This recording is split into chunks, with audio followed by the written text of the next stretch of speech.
சாதனை இளைஞர்களை உருவாக்கும் பொறுப்பு யார் கையில் உள்ளது? பாட்டு காலம் தொட்டு பாடுறோம், பழைய பாட்டு இன்னைக்கு நினைக்கிறோம். ஆனால் உண்மை, எல்லா குழந்தையும் நல்ல குழந்தை தான் மண்ணில் பிறக்கையிலே. இப்போ அடுத்த வரி அவர் நல்லவராவதும் தீயவராவதும் அன்னை வளர்ப்பினிலேன்னு இருக்குல்ல. இன்னைக்கு இந்த அன்னைங்கிற பொறுப்புல யார் இருக்கா? சில இடங்களில் ஆசிரியர்கள் பிள்ளைகளுக்கு தாய் இடத்துல இருந்து பார்க்குறாங்க. சில வீட்டில் அம்மா தான் எல்லாமோ, அப்பா கூட கிட்ட இறங்க முடியாது பிள்ளைகிட்ட. ஏய், சில வீடுகளில் அப்பா என் பிள்ளை மேலே கை வச்ச அப்படிம்பார். சில வீட்டில் யாருமே கண்டுக்க மாட்டாங்க, அவன் பாட்டில் இருப்பான் பாவம். பக்கத்து வீட்டு மாமா, ஏற்ற விட்டு சித்தப்பான்னு யாரும் கிடையாது. சில நேரங்களில் பிள்ளைகளை சமூகம் வளர்த்தெடுக்குது. சில நேரங்களில் ஒரு பிள்ளைக்கு நல்ல நண்பன் வாழ்க்கையில் பெருந்துணையாக இருக்கிறான். சில நேரங்களில் யாரோ ஒரு நல்ல மனிதர் வழிபோக்கனா வந்து உதவி, கடவுள் மாதிரி வந்தார் சார் சொல்கிறோமா இல்லையா? என் கூட பிறந்த அண்ணன் கூட அந்த உதவி செஞ்சிருக்க மாட்டாங்க சார், கடவுள் மாதிரி வந்தார் சார் அந்த மனுஷன். யாரோ ஒருத்தர் வந்து சொல்லுகிற ஒரு சின்ன அறிவுரை ஒரு பள்ளிக்கூடத்து இளைஞனை பெரிய ஆளாக மாற்றிடும். சில நேரங்களில் அரசாங்கம், இப்படி இந்த சமூகம் ஒரு இளைஞனை முன்னேற்றி கொண்டு வருவதில் அதிக பொறுப்பு வகிக்குதா, இல்லை பெற்றவங்களான நம்ம அதிக பொறுப்பு வகிக்கிறோமாங்கிறது தான் இந்த தலைப்பு. இப்போ இந்த ரெண்டு பட்டிமன்றத்தில் பேசுறதுக்காக யார் முதல்ல அடையாளப்படுத்தினேன் சொல்லிடுறவங்களாம் தெரிஞ்ச முகங்கள் தான் நீங்கள் பார்த்துருப்பீங்க. இருந்தாலும் அவங்களை அறிமுகப்படுத்த வேண்டியது பட்டிமன்ற மரபு. முதலாவதாக திரு நாகமுத்து பாண்டியன், நீங்கள் எல்லாரும் பார்த்துருப்பீங்க விஜய் தொலைக்காட்சியுடைய தமிழ் பேச்சு எங்கள் மூச்சு நிகழ்ச்சியில். அவருக்குன்னு ஒரு தனி பாணி, அவருக்குன்னு ஒரு பாணி, அவருக்குன்னு ஒரு பாணி, ரெண்டையும் வச்சு மக்கள் எல்லாம் பெரிய அளவில் கவர்ந்த ஒரு சுவாரஸ்யமான பேச்சாளர். அவர் கூட சேர்ந்து பேசுவதற்கு வயதில் மூத்தவர்களாக இருந்தாலும் கூட தம்பியின் நலன் கருதி இந்த மேடையிலே அமர்ந்திருக்கிற அக்கா நாகை வருணனி, பொதுவாக வர்ணனை மாதிரி பேசணும்போ, அவங்க பேர்லேயே வர்ணனையோட வந்திருக்கிறாங்க. அடுத்து இந்த பக்கம் இல்லைங்க, பெற்றோர்லாம் ஒன்றுமே கிடையாது, சமூகம் சொசைட்டி தான் பிள்ளைகளை வளர்க்குது. ஒரு இளைஞனுடைய வாழ்க்கையில் மாணவனுடைய வளர்ச்சியில் சொசைட்டிக்கு தான் பெரிய பங்கு இருக்குது. அந்த பங்கு என்னவா இருக்குன்னு பேசுறதுக்கு தம்பி லட்சுமி நாராயணன் ஒரு நல்ல கைதட்டு நீங்களாம் கொடுக்கணும். தேவகோட்டையிலேருந்து கிளம்பி வர்றாரு, தேவையில்லாமல் வந்தார் நீங்கள் நினைக்கக்கூடாது. ஒரு பெரிய தேவையோட லட்சியத்தோட கனவோட வந்திருக்கிறாரு. அந்த கனவு நினைவாகுதாங்கிறத அவர் பேசி முடிச்சு இறக்கும்போது நமக்கு தெரியும். அவரோட இசைந்து பேசுவதற்கு இப்போ பன்முகத்தன்மைன்னு சொல்லுவோம்ல, நான் பார்த்து ரசிக்கிற சொற்பமான பேச்சாளர்களில் ஒரு கிராம பட்டிமன்றம் அங்கேயும் இவங்க இருக்கிறாங்க, ஒரு அரங்க பட்டிமன்றம் அங்கேயும் இவங்க இருக்கிறாங்க, ஒரு நகைச்சுவை பட்டிமன்றம் அங்கேயும் பேசுகிறாங்க, அம்பேத்கரை பற்றி பேச வேண்டிய இடத்துலையும் பேசுகிறாங்க, ஒரு அரசியல் மேடையிலையும் நின்று விளையாடுறாங்க. இப்படி பன்முகத்தன்மை கொண்ட எந்த தலைப்பிலும் நின்று எதிர்த்து முட்டி மோதக்கூடிய திறன் படைத்த நீலவேணி அவர்கள் நமக்காக பேராவூரணியிலிருந்து வந்திருக்காங்க. பேராவூரணி, தேவகோட்டை, கும்பகோணம், நாகப்பட்டினம், சென்னை, இப்படி ஒரு 5 ஊர்லேருந்து வந்து திருநெல்வேலி மண்ணில் அல்வா சாப்பிட்டு போகிறதுக்கோ அல்வா கொடுக்கறதுக்கோ வரலை. ஏதோ எங்களால் முடிஞ்ச நல்ல அறிவை உங்களுக்கு கடத்திட்டு போகலாம் அப்படிங்கிற ஒரு பெரிய ஆசையில் வந்தேன். நிஜமாவே இன்னைக்கு தான் இந்த ஊருடைய சிவன் கோயிலை போய் சுற்றி பார்த்தோம். ரொம்ப வருத்தமாக இருந்தது, நேரம் பத்தலையேன்னு.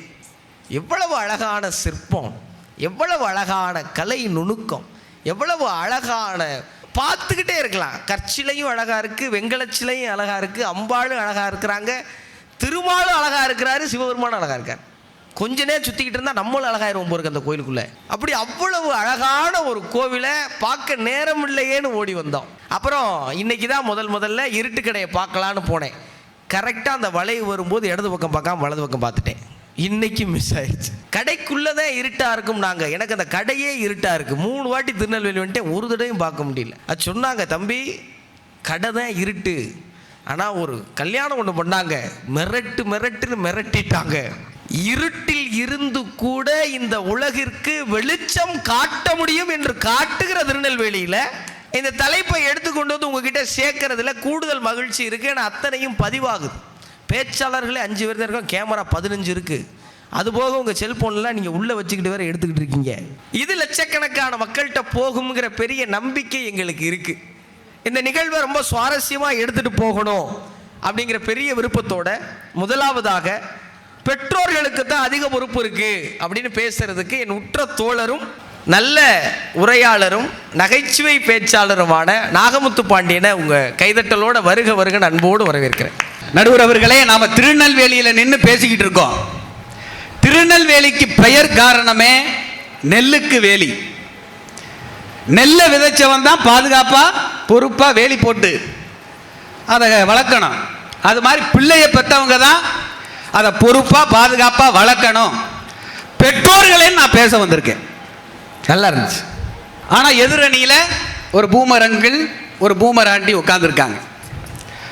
அந்த பூமரங்கள் பூமராண்டி நீங்க எனக்கு அப்புறம் பேச போறீங்க. என்னை நீங்க சொன்னா சொல்லிட்டு போங்க. நான் தான் முதல்ல சொன்னேன், நான் தான் ஜெயிச்சேன். எதிரணியில் இருக்கிற பூமரங்கள் பூமராண்டி என்ன சொல்றாங்க அப்படின்னா, சமுதாயம் தான் இளைஞர்களை உருவாக்கணும் அப்படின்னு அவங்க சொல்றாங்க. அது அந்த காலம். பெற்றோர்கள் அப்பெல்லாம் படிக்கல, அவ்வளவா விவரம் தெரியாது. அந்த இளைஞன் சமுதாயத்தில் போய் அனுபவப்பட்டு சமுதாயமா அந்த இளைஞனை உருவாக்கும். அது அந்த காலம். இந்த காலம் அப்படி அல்ல. காலம் மாறி போச்சு. பெற்றோர்கள் படிக்கிறாங்க. இந்த சமுதாயத்தை ஏற்கனவே பார்த்த அனுபவம் இருக்கு அவங்கிட்ட. தான் பட்ட கஷ்டம் என் மகன் மகள் படக்கூடாது அப்படின்னு நினைச்சு பொறுப்பா சமுதாயம் உருவாக்குறதுக்கு முன்னாடியே ஒரு பெற்றோர் நல்ல இளைஞரை உருவாக்குறாங்க. இதுல என்ன சிறப்பு தெரியுமா? ஒரு காலத்தில் சமுதாயம் எல்லாம் சேர்ந்து இளைஞர்களை உருவாக்குனுச்சு. இப்போ இளைஞர்கள் எல்லோரும் சேர்ந்து புதிய சமுதாயத்தை உருவாக்கி கொண்டிருக்கிறார்கள். நல்ல பாயிண்ட் சொல்லும் போது நீங்க எழுதுறீங்க நடுவர் அவர்களே. நீ ஒரே ஒரு பாயிண்ட் தான் நல்லா சொல்லியிருக்க, நான் எழுதுனேன். அது உங்களுக்கு அதனால நீங்க காலம் மாறி போச்சு. அதனால எதிரணிக்கு பேசுறதுக்கே வேலை இல்லை. பேசாம திருநெல்வேலி பஸ் ஸ்டாண்டுக்கு போய் சாந்தி அல்வா கடையில் அல்வா வாங்கிட்டு நீங்க கிளம்புங்க. அங்க போனாலும் உங்களால் ஒன்றும் பண்ண முடியாது. எங்க பார்த்தாலும் சாந்தியா இருக்கும். எதுல வாங்குறதுன்னு தெரியாது. அங்க போனாலும் உங்களால் ஒன்றும் பண்ண முடியாது. நீங்க மாறுங்க. புறநானூறு சொல்லுது, இன்று சாந்தி அல்வா கடையில் அல்வா வாங்கணும்னா இன்று புறந்தறுதல் என் தலை கடனை. ஒரு தாய் பிள்ளையை பெற்பது அவளுடைய கடமை. அவனை சான்றோன் ஆக்குவது, சான்றோன் ஆக்குதல் தந்தைக்கு கடனை. தகப்பன் அவனை சான்றோன் ஆக்கணும். புறநானூரே சொல்லிருச்சு. நீங்க என்னையா அதை மறுக்க வந்திருக்கீங்க? ஒரு தாய் என்ன சொல்லணும்? புறநானூற்றில் ஒரு தாய் சொன்னாங்க, வீரத்தாய், இது வயிறு அல்ல புலி தங்கிய குகை அப்படி சொல்லணும். அந்த புலி நீங்க தானா? ஆமா, எங்க அம்மாலாம் சொல்லுவாங்க. அதை விட்டுட்டு இது வயிறு அல்ல குரங்கு தங்கிய குகை அப்படின்னு சொல்லக்கூடாது. உங்க அம்மா சொன்னாங்களா? இன்னைக்கு பல இளைஞர்கள் குரங்கு மாதிரி தான் இருக்கான். பஸ்ஸில் தொங்கிக்கிட்டே போறான், பாக்குறீங்களா? அவனை பார்த்தா நம்முடைய முன்னோர்கள் குரங்கு ஞாபகம் வரும் நமக்கு. அவன் மட்டும்தான் நம்முடைய முன்னோர்களை மறக்காம தொங்கிக்கிட்டே போறான். வாளு இருங்க ஐயா. நான் ஒரு நாள் பஸ்ஸில் போனேங்க ஐயா. அந்த படியில் ஒரு இளைஞன் எல்லா ஸ்டாப்லையும் ஏறுறான். அவன் எந்த ஸ்டாப்பில் ஏறுறான்னு ஒன்றும் குழப்பமா இருக்கு. டிரைவர் என்ன பண்ணார் தெரியுமா? பூட்டுற கதவன் பூட்டினார். கதவு பூட்டிருச்சு. இந்த இளைஞன் என்ன பண்ணா தெரியுமா? அந்த கதவுக்கு பக்கத்தில் இருக்கிற ஜன்னல் இருக்கும் இல்லையா, அந்த சீட்டில் ஒரு மாமனிதர் உட்கார்ந்துருந்தார். 2 செருப்பையும் கழட்டினான். ஜன்னல் வழியா அந்த மாமனிதர் கையில் கொடுத்தான். அந்த மாமனிதர் அப்படியே வாங்கிட்டார். அந்த மாமனிதர் வேற யாரும் இல்லை, நான் தான். அவன் கொடுத்தான் செருப்பை, நான் வாங்கிட்டேன். அப்படியே வச்சுட்டு நிற்கிறேன். இப்போ என்ன பண்ணா? பஸ் எடுத்துருச்சு. ஜன்னல் கம்பியை ஒரு கையை பிடிச்சான். ஏன் கழுத்தில் ஒரு கையை போட்டு இறுக்கிக்கிட்டான். கையை எடுறான்னே. கையை எடுத்தா கீழே விழுந்து செத்துருவேன், செத்தா ஆவி ஒன்னையும் கூட்டிட்டு போயிடுவேன். பயமுறுத்துறான். எடுக்கவே இல்லை. லட்சுமி நாராயணா அது. அந்த ஏறக்குறைய அந்த இளைஞன் மாதிரி தான் இருந்தான். முகத்தை போட்டு தேய்க்கிறான். எத்தனை நாள் குளிச்சாங்கன்னு தெரியல. முகத்தை போட்டு தேய்க்கிறான். அவன் கொடுத்த செருப்பு ரோட்டில் போட்டு தேய்ச்சி வச்சிருப்பான் போல இருக்கு. அது வேற கப்படிக்குது. அவன் முடி காத்துல பறந்து என் வாயில படுது. ஏண்டா அந்த ஜன்னல் சீட்டில் உட்கார்ந்தவன் ஆயிடுச்சு. இதில் என்ன கொடுமை நீங்க கேட்கணும். அவன் ஃபோன் அடிச்சிச்சு. அந்த ரிங்டோனை கேளுங்க. யார் அவ இவன் அப்படின்னு அடிக்குது. என்ன பாட்டுன்னு தெரியல. ஒழுங்கா வரும்போது ப்ரிப்பேர் பண்ணிட்டு வரணும். இதுதான் சொல்றது. சரியாவே தயார் பண்ண என்ன பாட்டு அது? அவ இவன். அதை எதுக்கு தயார் பண்ணிக்கிட்டு? ரிங்டோன் அடிச்சிச்சு. அட்டன் பண்ணேன். ஸ்பீக்கரில் போடுன்னா. ஒரு ஸ்பீக்கரில் போடுன்னா. எவன் மூஞ்சில முழிச்சேன்னு தெரியல. ஸ்பீக்கரில் போட்டேன். அவ காதலி போல இருக்கு. ஹலோன்னு சொன்னான். அவன் என்ன பண்ணான் தெரியுமா? அவன் ஸ்டாப் இன்னும் வரலையா? சீக்கிரம் இறக்கி விடுங்கய்யா. எவ்வளவு நேரம் அவன் என்ன பண்ணான் தெரியுமா? கண்ணை மூடிக்கிட்டு செல்போன்ல உம்மா உம்மா உம்மான்னு கொடுத்தான். கண்ணை மூடிக்கிட்டு கொடுத்ததுல 5 முத்தத்தை அங்க கொடுத்தான், 5 முத்தத்தை என் வாயில கொடுத்துட்டான். கேட்கிறப்ப ரொம்ப கொடூரமா இருக்கையா. எவ்வளவு கொடூரமா இருக்கு. அப்ப ஒரு இளைஞன் பஸ்ல தொங்கிக்கிட்டு போறான். என்னையா அந்த சமூகம் இப்படி இருக்குன்னு பார்க்கறவன் சொல்ல மாட்டான். என்ன தெரியுமா சொல்லுவான்? என்னையா பிள்ளைய வளர்த்துருக்காங்க அப்படிதான் சொல்லுவான். நல்ல பிள்ளையை வளர்ப்பது பெற்றோர்களுடைய கடமை. அதை நீங்க எதிர நீ மறக்க கூடாது. இப்ப தாய் கிழவின்னு ஒரு ரீசெண்டா ஒரு படம் வரப்போகுது, தெரியுமில்ல உங்களுக்கெல்லாம்? தாய் கிழவின்னு ஒரு படம் ரீசெண்டா வரப்போகுது. அதுல சில காட்சிகள் வெளியாகிருக்கு. அந்த தாய் கிழவி பஸ்ல ஏறி உட்கார்றாங்க. முன் சீட்ல ஒரு ஸ்கூல் படிக்கிற பையன், ஸ்கூல் படிக்கிற பொண்ணு உட்கார்ந்துருக்கு.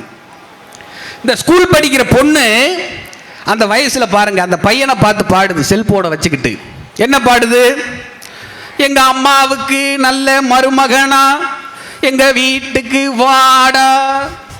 தாய் கிழவி ஓங்கி புடதையில ஒரு அடி அடிச்சு படிக்கிறதுக்கு 10 தலைமுறை ஆயிருச்சு. எந்திரிச்சு போன்னு 2 பேரையும் விரட்டி விடும். இன்னைக்கு பல பேருடைய மனக்குமரலை அந்த தாய் கிழவி அழகா சொல்லியிருக்காங்க. அது படம். இப்போ இவங்க சமூகம் பேச வந்திருக்காங்களே, இப்படி ஒரு பஸ்ஸில் செஞ்சு லட்சுமி நாராயணன் போய் என்னடா அப்படி பண்றீங்கன்னு கேட்டா அவன் ஓங்கி ஒரு அறை விட்டுருப்பான். அது குறைந்தபட்சம். இல்லைன்னா ஆயுதத்தை எடுத்திருப்பான். சமூகம் கேட்பதற்கு உரிமை கிடையாதுங்க, பெற்றோர்கள் கேட்பதற்கு தான் உரிமை. நீங்க எண்ணி பார்க்கணும் எதிரணி. அதே போல சமுதாயம் கேட்கலைனாதான், நீங்க பெற்றோர்கள் கேட்கலைனாதான் சமுதாயம் கேட்கும், மறந்துடக்கூடாது. இன்னைக்கு பைக்கு பிரச்சனை பெரிய பிரச்சனை, நடுவரவர்களுக்கு தெரியும். பைக்கு பிரச்சனை பெரிய பிரச்சனை. ஒண்ணுமில்ல, போன பட்டிமன்றத்துல அதே பாயிண்ட் தான் சொன்னாப்புல. நடுவர் அவர்களுக்கு தெரியும்னா ஏற்கனவே சொல்லி இருக்காரு, தெரியும்னு ஒரு சிக்னல். அம்மா தாலி செயின் அடகு வச்சு ஏடிஎம்ல பணம் எடுத்து கேடிஎம் பைக் வாங்கி கொடுக்குது 2 லட்சத்துக்கு குறையாம. இவன் என்ன பண்றான்? அம்மா தாலி செயின் அடகு வச்சு வாங்கி கொடுத்துருக்கு அப்படின்னு ஒரு நன்றி கடனுக்காக ஷோரூம் கழிச்சிட்டு போறான். அங்க அந்த பைக்கை சிவப்பு கலர் துணி போட்டு மூடி வச்சிருக்காங்க. ஒரு வெடியை வெடிச்சு விட்டு அம்மா கையால எடுக்க விட்டு சாவியை போட விட்டு அதை இன்ஸ்டாகிராம்ல ஸ்டேட்டஸ் வச்சிடறான். அம்மாவும் நீயே அப்பாவும் நீயே அப்படி நீங்க நினைக்கிறீங்க. இல்ல, பாட்டை மாத்தி பாடிட்டாப்புல, அதை சமாளிக்கிறார். வேற அவன் இந்த காலத்து பையன். அரண்மனை 4ல தமனா பாடுவாங்க இல்லையா தாலாட்டு பாட்டு, நான் பார்க்கல. ஜோ ஜோ ஜோ மயிலிறகே அப்படின்னு வச்சா 1 மில்லியன் வியூஸ் போகுது. குசியில என்ன பண்றான்? அந்த பைக்கை எடுத்துட்டு போய் பைபாஸ் ரோட்டுக்கு எடுத்துட்டு போய் 2 சக்கரத்தில் போகாம 1 சக்கரத்தில் போனான். கீழே விழுந்து ஒரு கை போயிருச்சு. அப்புறம் மருத்துவ ஹாஸ்பிட்டல்ல 2 வீல் சேர்ல அவனை தள்ளிட்டு வந்தாங்க. இதுல என்னடா 2 சக்கரம் இருக்கு, 1 சக்கரத்தை கழட்டுன்னு நான் டாக்டர்கிட்ட. டாக்டர் கழட்டி விட்டாரு. இன்னொரு சக்கரம் நொடிச்சு விழுந்து இன்னொரு கையும் போயிருச்சு. இப்ப அவன் நிரந்தரமா வீல் சேர்ல தான் இருக்கான். சக்கரத்தோட நிறுத்திட்டான், சங்குக்கு போகாம. பைக் பிரச்சனை பெரிய பிரச்சனை. உங்க நடுவர் உங்களுக்கு தெரியும், யங்ஸ்டர்ஸுக்கெல்லாம் தெரியும். பைக் ஓட்டுறதா இல்லையா? அந்த பைக்கை யார் வாங்கி கொடுக்கிறது? பெற்றோர்களாகிய நீங்க தான். நீங்க தான் வாங்கி கொடுக்கிறது தப்புன்னு நான் சொல்லல. கஷ்டத்தை சொல்லி வாங்கி கொடுக்கணும். அதை எப்படி பாதுகாப்பா ஓட்டணும்னு சொல்லி கொடுக்கணும். எங்க அம்மாலாம் வாங்கி கொடுக்கல, எனக்கு என்னன்னே தெரியாது. எனக்கெல்லாம் நான் நேற்று தான் ஏடிஎம் கார்டு ஓபன் பண்ணேன். பைக் ஓட்ட தெரியுமாயா? அதை வாங்கி கொடுக்கல. நேற்று தான் ஏடிஎம் கார்டே ஓபன் பண்ணேன். அப்ப பாருங்க என் நிலைமையெல்லாம் எப்படி இருக்கு பாருங்க. 35 வயசு ஆகுதா? அதனால வீட்டில இருந்து தாங்க அதை நீங்க சொல்லி கொடுக்கணும். சமுதாயத்துக்கு அவங்க அப்பதான் போறாங்க. வீட்டில இருந்து தான் நீங்க சொல்லி கொடுக்கணும். நடுவர் அவர்களே, எனக்கு கும்பகோணம் புறநகர் காவல் நிலையத்திலிருந்து, என் சொந்த ஊர் கும்பகோணம், கும்பகோணம் புறநகர் காவல் நிலையத்திலிருந்து எனக்கு அழைப்பு வந்தது. ஐயோ, என்ன பண்ணீங்க? நானும் ஐயோ அப்படின்னு நினைச்சிட்டு தான் போனேன். அங்க போய் பார்த்தா அறிவகம்னு ஒரு நூலகம் இருக்கு. அந்த நூலகத்துக்குள்ள போய் நான் பார்த்தேன். அவங்க புதுசா திறந்திருக்காங்க அப்படின்னு சொன்னாங்க. நான் கேட்டேன், புதுசா திறந்திருக்கீங்க அப்படின்னு சொல்றீங்க, ஆனா கட்டடம் பழசா இருக்கே அப்படின்னு கேட்டேன். அவங்க சொன்னாங்க, ஆமா கட்டடம் பழசு தான், இது பழைய காவல் நிலைய கட்டிடம். இப்போ நாங்க புதுசா கட்டி பக்கத்துல போயிட்டோம். இந்த பழைய கட்டிடத்தை இடிக்க கூடாதுன்னு சொல்லி நாங்க பெரும் முயற்சி பண்ணி நூலகமா இன்னைக்கு மாத்தி வச்சிருக்கோம். அப்படின்னு அவர் சொன்னார். நல்ல முயற்சி, நிஜமாவே ஒரு நல்ல கைத்தட்டல் கொடுங்க, அரங்கம் நிறைந்த கைத்தட்டல். அந்த பெரும் முயற்சியை செய்தவர் பேர் வந்து காவல் ஆய்வாளர் ரமேஷ் அப்படிங்கிறவர். அதில் ஒரு போர்டு போட்டிருந்துச்சு, ஆற்றுப்படுத்துனர் அறை. நான் கேட்டேன், என்ன சார் இது ஆற்றுப்படுத்துனர் அறை அப்படின்னு. அந்த காவல் ஆய்வாளர் சொன்னார், சின்ன சின்ன தவறுகள் செய்யும் இளைஞர்களை நாங்கள் இங்கே உட்கார வச்சு பெற்றோர்கள் அந்த இடத்திலிருந்து நாங்கள் அறிவுரை சொல்லுவோம், பெற்றோர்கள் செய்ய வேண்டியதை நாங்கள் இங்கே செய்கிறோம்னு அவர் சொன்னார். அப்போ பெற்றோர்கள் செய்ய தவறினால்தான் அது சமூகத்துக்கு போகும் என்பதை நீங்கள் மறந்துடக்கூடாது. நல்ல கை தட்டணும். நீங்கள் நல்லா சொன்னால் கண்டிப்பாக தட்டுவாங்க.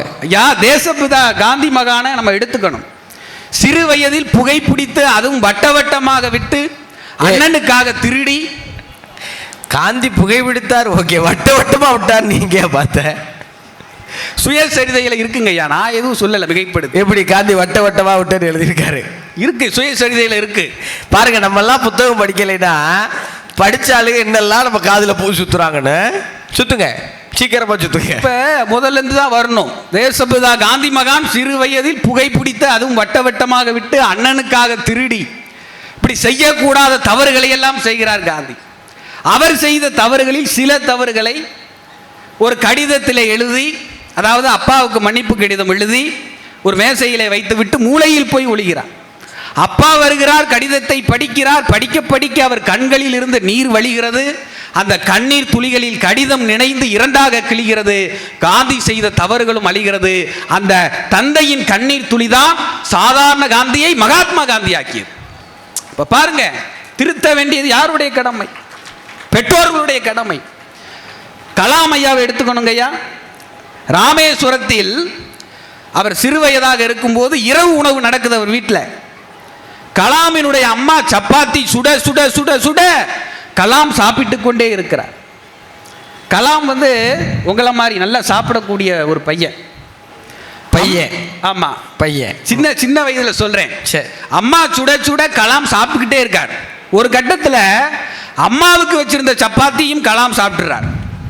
கலாமுடைய அண்ணன் வெளியில கூட்டிட்டு போய் சொல்றார் கலாம்கிட்ட, என்ன காரியம் செய்து விட்டாய் கலாம், அம்மாவுக்கு வச்சிருந்த சப்பாத்தி எடுத்து நீ சாப்பிட்டுட்டியே, அம்மா இப்ப எதை சாப்பிடுவாங்க?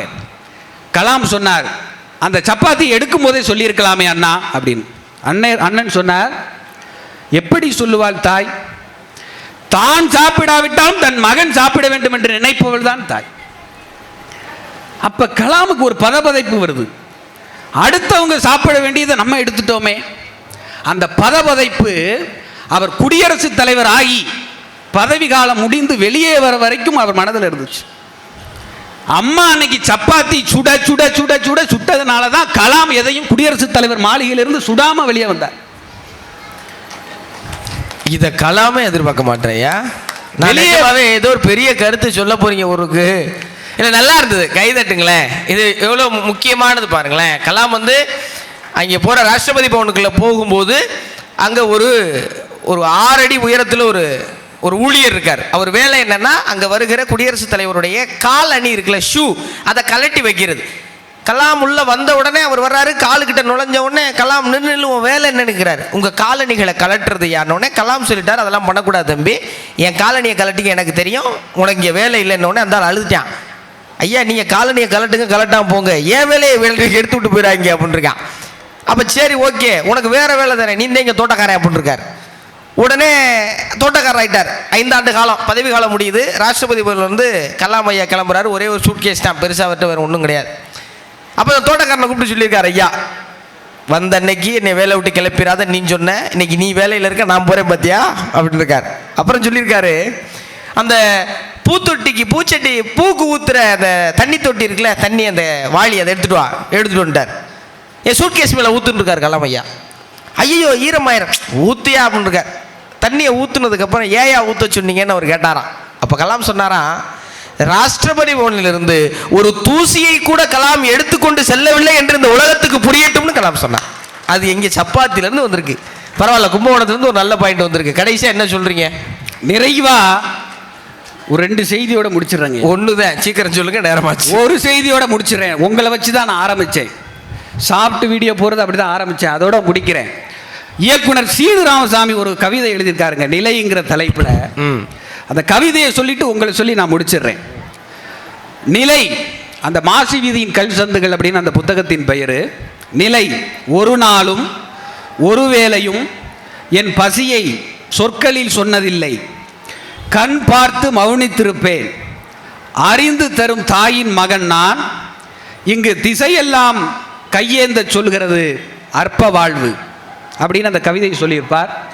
என்னன்னா, வீட்டில் ஒரு தாயினுடைய அரவணைப்பில் இருக்கின்ற ஒரு இளைஞன் கொஞ்சம் கொஞ்சமாக வளர்ந்து சமுதாயத்துக்கு பொருள் ஈட்ட போகிறான், பெருநகரத்துக்கு.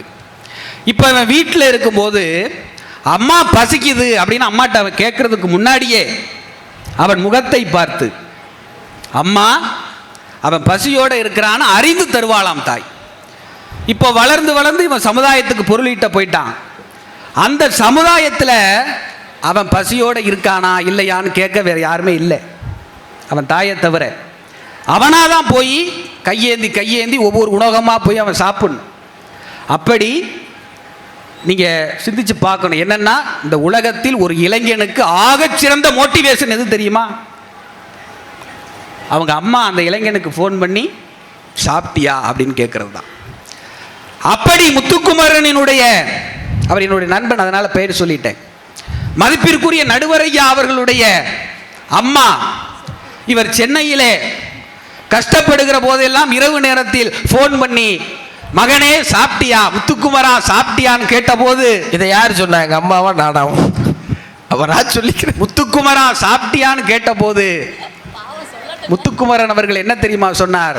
அம்மா நான் சாப்பிட்டுட்டேன், அது மட்டும் அல்ல சாப்பிட்டு அதை வீடியோவா போட்டுட்டேன். அந்த மகிழ்ச்சி, அந்த அது என்னங்க ஐயா, அது ஒன்றும் இல்லைங்க. ரொம்ப நாள் இன்ஸ்டாகிராமில் வீடியோ போடுறாரு, வியூஸ் வர மாட்டேங்குது. நான் வீடியோ போட்டால் வியூஸ் போயிடுது. அந்த வகுத்தறிச்சில் எங்கே சொல்லுன்னு தெரியாமல் திருநெல்வேலி புத்தகத்துள்ளால் ஒன்றா சொல்லிக்கிட்டு இருக்கேன் அந்த மனுஷன்.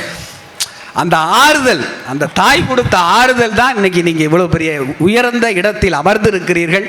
ஆகவே நல்ல இளைஞனை, சாதனை இளைஞனை உருவாக்குவது 100% அல்ல 200% பெற்றோர்களின் கைகளில் தான் இருக்கிறது. நன்றி, வணக்கம். நல்ல ஒரு அரங்கம் நிறைந்த கைதட்டுக் கொள்ளுங்க. நாகமுத்து பாண்டியன் எனக்கு ரொம்ப காலமாக தெரியும். இவ்வளவு அறிவுபூர்வமாக அவர் பேசி நான் பார்த்ததே கிடையாது. திருநெல்வேலி புத்தக திருவிழா மேடை நாகமுத்து பாண்டியனையே இவ்வளவு அறிவுபூர்வமாக பேச வைத்திருக்கிறது. அவரே ரொம்ப அழகா ஒரு பாணியை கையாண்டார். பெற்றோர்கள் நல்லா வளர்த்து எடுத்தா பிள்ளையோட நிலைமை கலாமா வந்து நிற்கும், காந்தியா வந்து நிற்கும். பெற்றோர்கள் நல்வழிப்படுத்தலைன்னா அது காவல் நிலையத்தில் போய் நிற்கும்னு ரொம்ப தெளிவாக அதை கொண்டு வந்து கரை சேர்த்தார். பார்த்தீங்களா, ரொம்ப நுட்பமான ஒரு சாதாரண கவிதை. எங்கள் நடுவர் ஐயா அண்ணாசிங்காரர்கள் சொல்வார், பள்ளியில் ஆசிரியர்கள் பிரம்பை கீழே போட்டபோது சமூகத்தில் காவலர்கள் லத்தியை கையில் எடுத்து விட்டார்கள் அப்படின்னு ஒரு கவிதை சொல்வார். இது பெற்றோர்களுக்கும் தகும். இன்னைக்கு ரொம்ப யதார்த்தத்தை பேசணும்னு நான் விரும்புகிறேன். இந்த தலைமுறை பிள்ளைகள் இருக்கிறாங்கல்ல, ரொம்ப அறிவுபூர்வமாக இருக்காங்க, ரொம்ப ஆற்றல் மிகுந்தவர்களாக இருக்காங்க, ஹைப்பர் ஆக்டிவாக இருக்காங்க, இன்டலெக்சுவலாக இருக்கிறாங்க. ஆனால் சொன்ன பேச்சை கேட்க மாட்டாங்க. செல்போனை கொடுறான்னா அவன் நம்மளை முறைக்கிறான், நம்ம பயந்து வீட்டுக்குள்ளே போக வேண்டியிருக்கு. எங்கேயோ ஒரு இடத்துல இந்த பிள்ளையை தடுமாறிடுமோங்கிற பயம் நமக்கு இருந்துக்கிட்டே இருக்குல்ல. எங்கேயோ ஒரு இடத்துல இந்த பிள்ளை திசை மாதிரி போயிடுமோ, இந்த பிள்ளை நல்லா வராமல் எங்கேயாவது கீழே விழுந்துருமோங்கிற பயம் இருந்துக்கிட்டே இருக்குல்ல. இங்கே யாரு காப்பாற்ற வேண்டியிருக்கு இந்த பிள்ளைங்கிறதா இந்த பட்டிமன்றத்துடைய கேள்வி. பெற்றோரா, சமூகமா? இன்னைக்கு இருக்கிற பெற்றோர்கள் பிள்ளைகளுக்கு என்ன சொல்றது இல்லை தெரியுமா? நோ சொல்றதே இல்லை, நோ சொல்றதே இல்லை. என்ன எல்லாம் சொல்றாங்க, நான் பட்ட கஷ்டத்தை என் பிள்ளை படக்கூடாது. சரிதானே? இங்க இருக்கிற பெற்றோர்கள் ஆமாண்ணா கைதுட்டுங்க. எல்லா பெற்றோரும் நான் பட்ட கஷ்டத்தை என் பிள்ளை படக்கூடாது, எனக்கு கிடைக்காத எல்லாம் என் பிள்ளைக்கு கிடைக்கணும், எனக்கு கிடைக்காத எல்லாம். சைக்கிள் ஆசைப்படுறானா சைக்கிள், செல்போனா செல்போனு, பைக்கா பைக்கு, லைசன்ஸ் எடுக்கிற வயசே வரல, பரவாயில்ல பிள்ளை ஆசைப்படுறாங்கல்ல, விருப்பப்படுகிற எல்லாம். ட்ரெஸ்ஸு, முன்னாடிலாம் தீபாவளி பொங்கல் மிஞ்சி போனால் பிறந்தநாள், வருஷத்துக்கு 3 ட்ரெஸ்ஸு, மாதத்துக்கு 3 ட்ரெஸ் வாங்குறான். கேட்கறலாம் கிடையாது, ஆர்டர் பண்ணுறேன், ஆன்லைன் வெளியே வாசல் வந்து நிற்கிது, பெட்டியோட ஒரு பையன் நிற்கிறான், பேமெண்ட் அப்பா கொடுக்க வேண்டியது, உள்ள ட்ரெஸ்ஸு போயிடுது. என்ன வாங்குறானே தெரிய மாட்டேது. இப்போ எதுக்கும் நோ சொல்லாமல் வளருகிற அந்த பிள்ளைகள் இருக்கிறாங்கல்ல, அவன் எங்கோ ஒரு இடத்துல இந்த சமூகம் சொல்லுகிற நோ இருக்குல்ல, அதை சந்திக்க முடியாம தவறான முடிவுகளை எடுக்கிறது பெற்றோர்களின் வளர்ப்பில் வந்து சாடி விழுகுது. ரொம்ப மனசு நொந்த ஒரு தகவல் சொல்றாங்க. ஒரு குழந்தை அம்மா கிட்ட நூடுல்ஸ் கேட்டிருக்கு. அம்மா வாங்கி தர மாட்டேன்னு சொல்லிட்டு பிள்ளைக்கு சர்ப்ரைஸ் பண்ணலான்னு கடைக்கு போயிருக்காங்க. என்ன வாங்குறதுக்கு? பிள்ளை கேட்ட நூடுல்ஸை. வந்து பார்க்குறக்குள்ள பிள்ளை வீட்டு உத்தரத்தில் தொங்குதுங்க. நடக்குது செய்தி, பொய்யில் எல்லாரும் தெரியும் தானே. கேம் விளையாடாதரா அப்படின்னு அம்மா சொன்னதுக்கு ஒருத்தன் செத்து போயிட்டாங்க. முன்னாடிலாம் 12ஆவதுல 10ஆவதுல பாஸ் ஆகலைன்னா பிள்ளை உயிரை மாச்சுக்குவாங்க, நம்ம மனசு வருந்துவோம். இப்போ கேம் விளையாடாதரா, படிடா, வாங்கி தர முடியாதுடான்னா ஒரு பிள்ளை உயிரை மாச்சுக்குதுன்னா அந்த பிள்ளைய யார் அப்படி பழக்கப்படுத்தினது? இப்போ உங்கள் வீட்டு பீரோலாம் தங்கம் வைரம் காசு பணம்லாம் இருக்கும். என்ன மண்டையாட்டுறீங்க? நிறையா வச்சுருக்கீங்களா?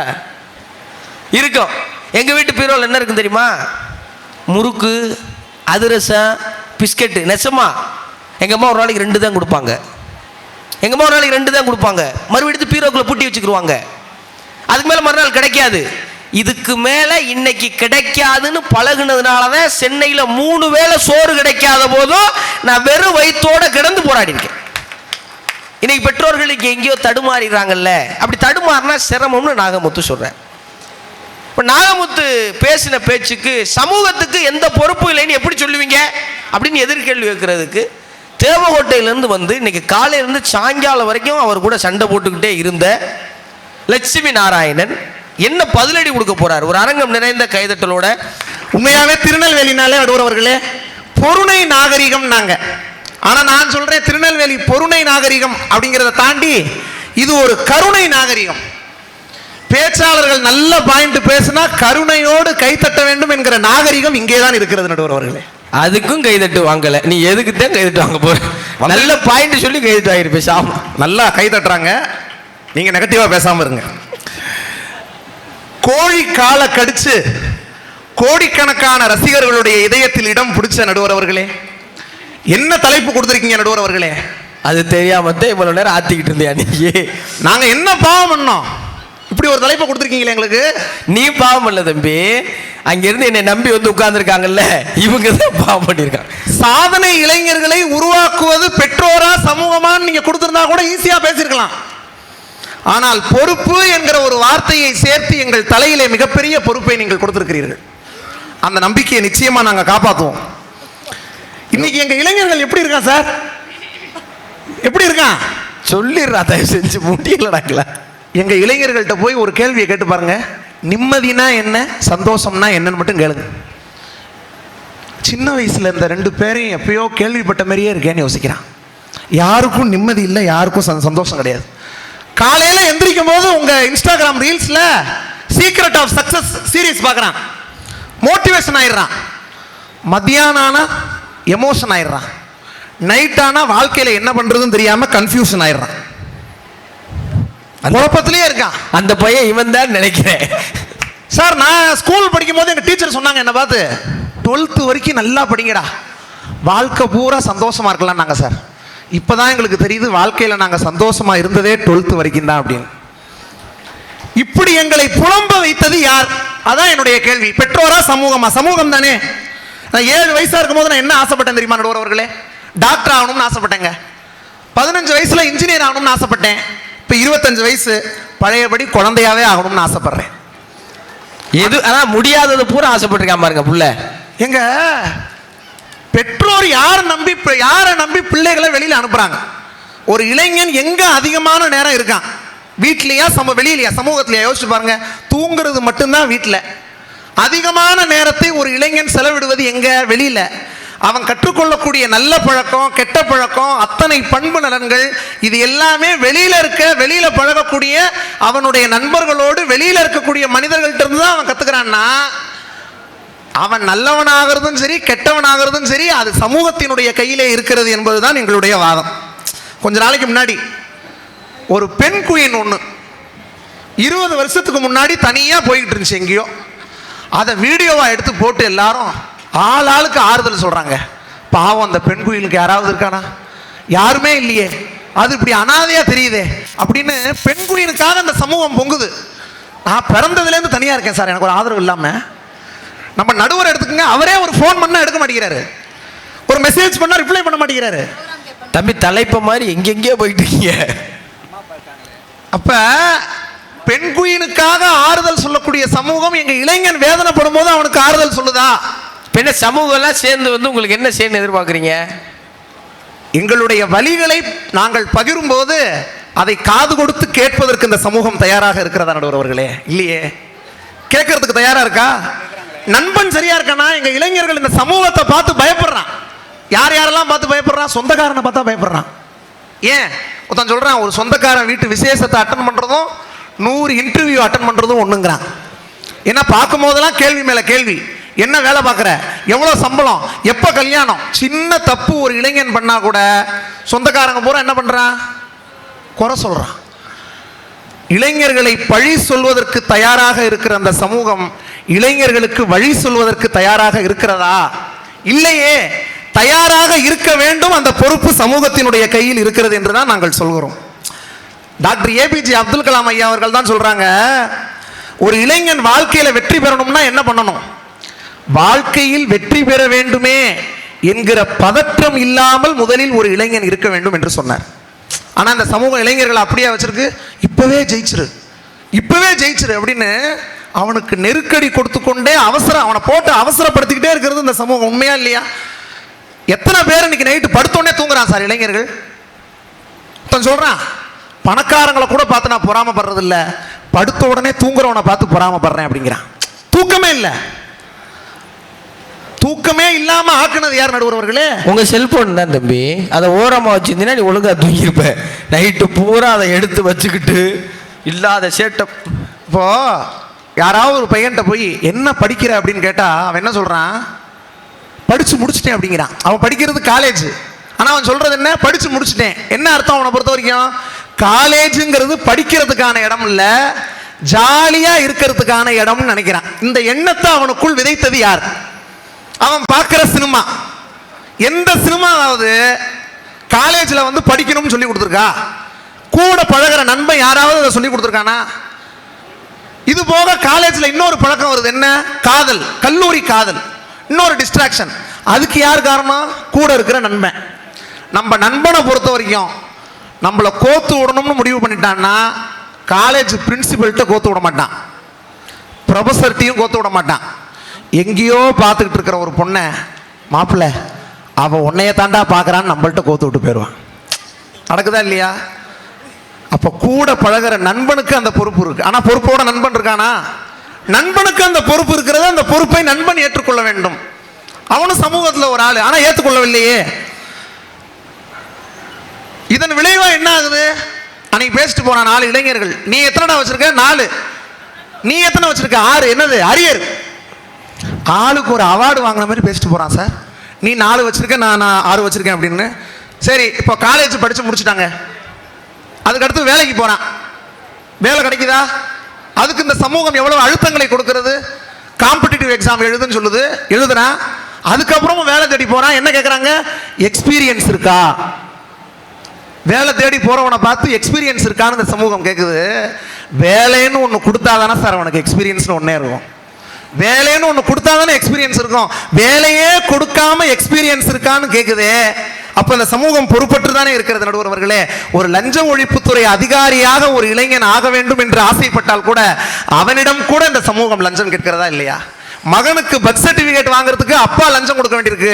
அப்பாவுக்கு டெத் சர்டிபிகேட் வாங்குறதுக்கு கூட மகன் லஞ்சம் கொடுக்க வேண்டியிருக்குன்னா எப்படிப்பட்ட ஒரு சமூகத்தில் நாம் வாழ்ந்து கொண்டிருக்கிறோம் என்பதை நாம் சிந்தித்து பார்க்க வேண்டும். சொல்றான், ரெக்கமெண்டேஷன்ங்கிற ஒரு வார்த்தை, ரெக்கமெண்டேஷன் என்கிற ஒரு வார்த்தை இருப்பதனால்தான் படித்த பல இளைஞர்களுக்கு இந்த சமூகத்திலே ரெஸ்பெக்ட் என்பது இல்லாமல் போய்விட்டது என்று ஒருவன் எழுதுகிறான். உண்மையா இல்லையா?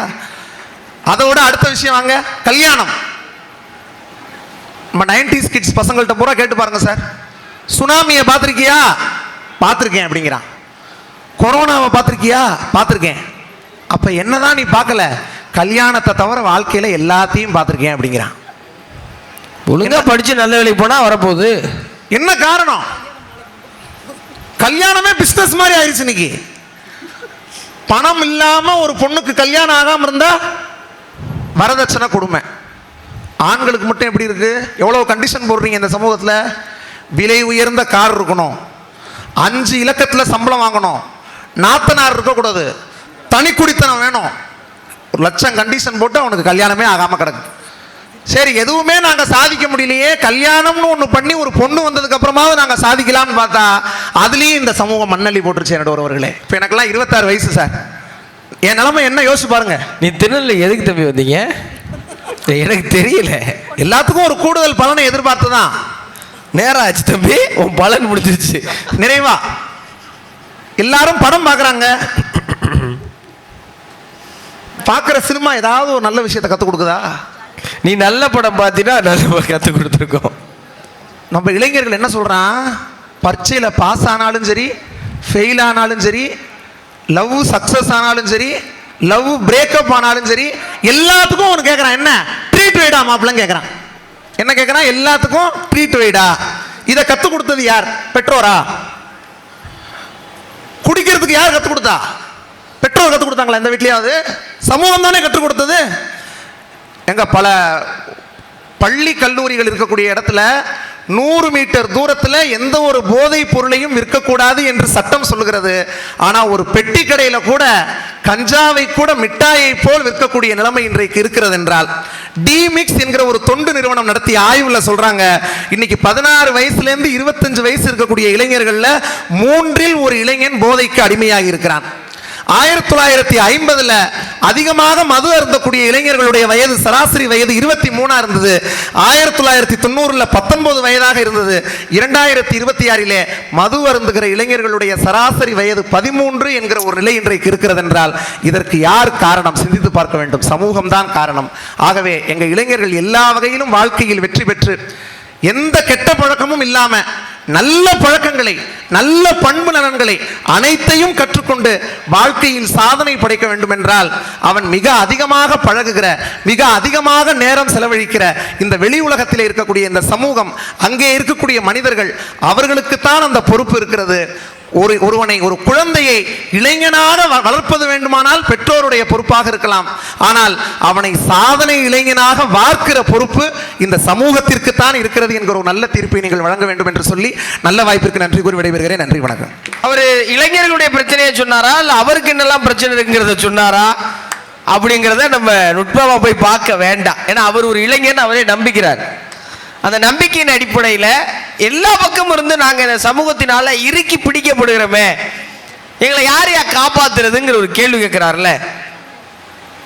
சமூகத்தை விடவும் பெற்றோர்கள் தானே பிள்ளைகளோட அதிகமான நேர செலவு. சமூகத்திலே ஒரு பிள்ளை பிறக்குது, சமுதாய கூடத்திலே ஒரு பிள்ளை பிறக்குது, வீட்டில் தானே பிறக்குது, அப்பா அம்மாவுக்கு தானே பிறக்குது. அப்போ இந்த அப்பா அம்மாவுக்கு தானே பொறுப்பு அதிகம் அப்படின்னு பேசுறதுக்கு நாகையிலிருந்து வந்திருக்கிற சகோதரி வருணனி அவர்கள் ஒரு நல்ல கைதட்டல் கொடுங்க.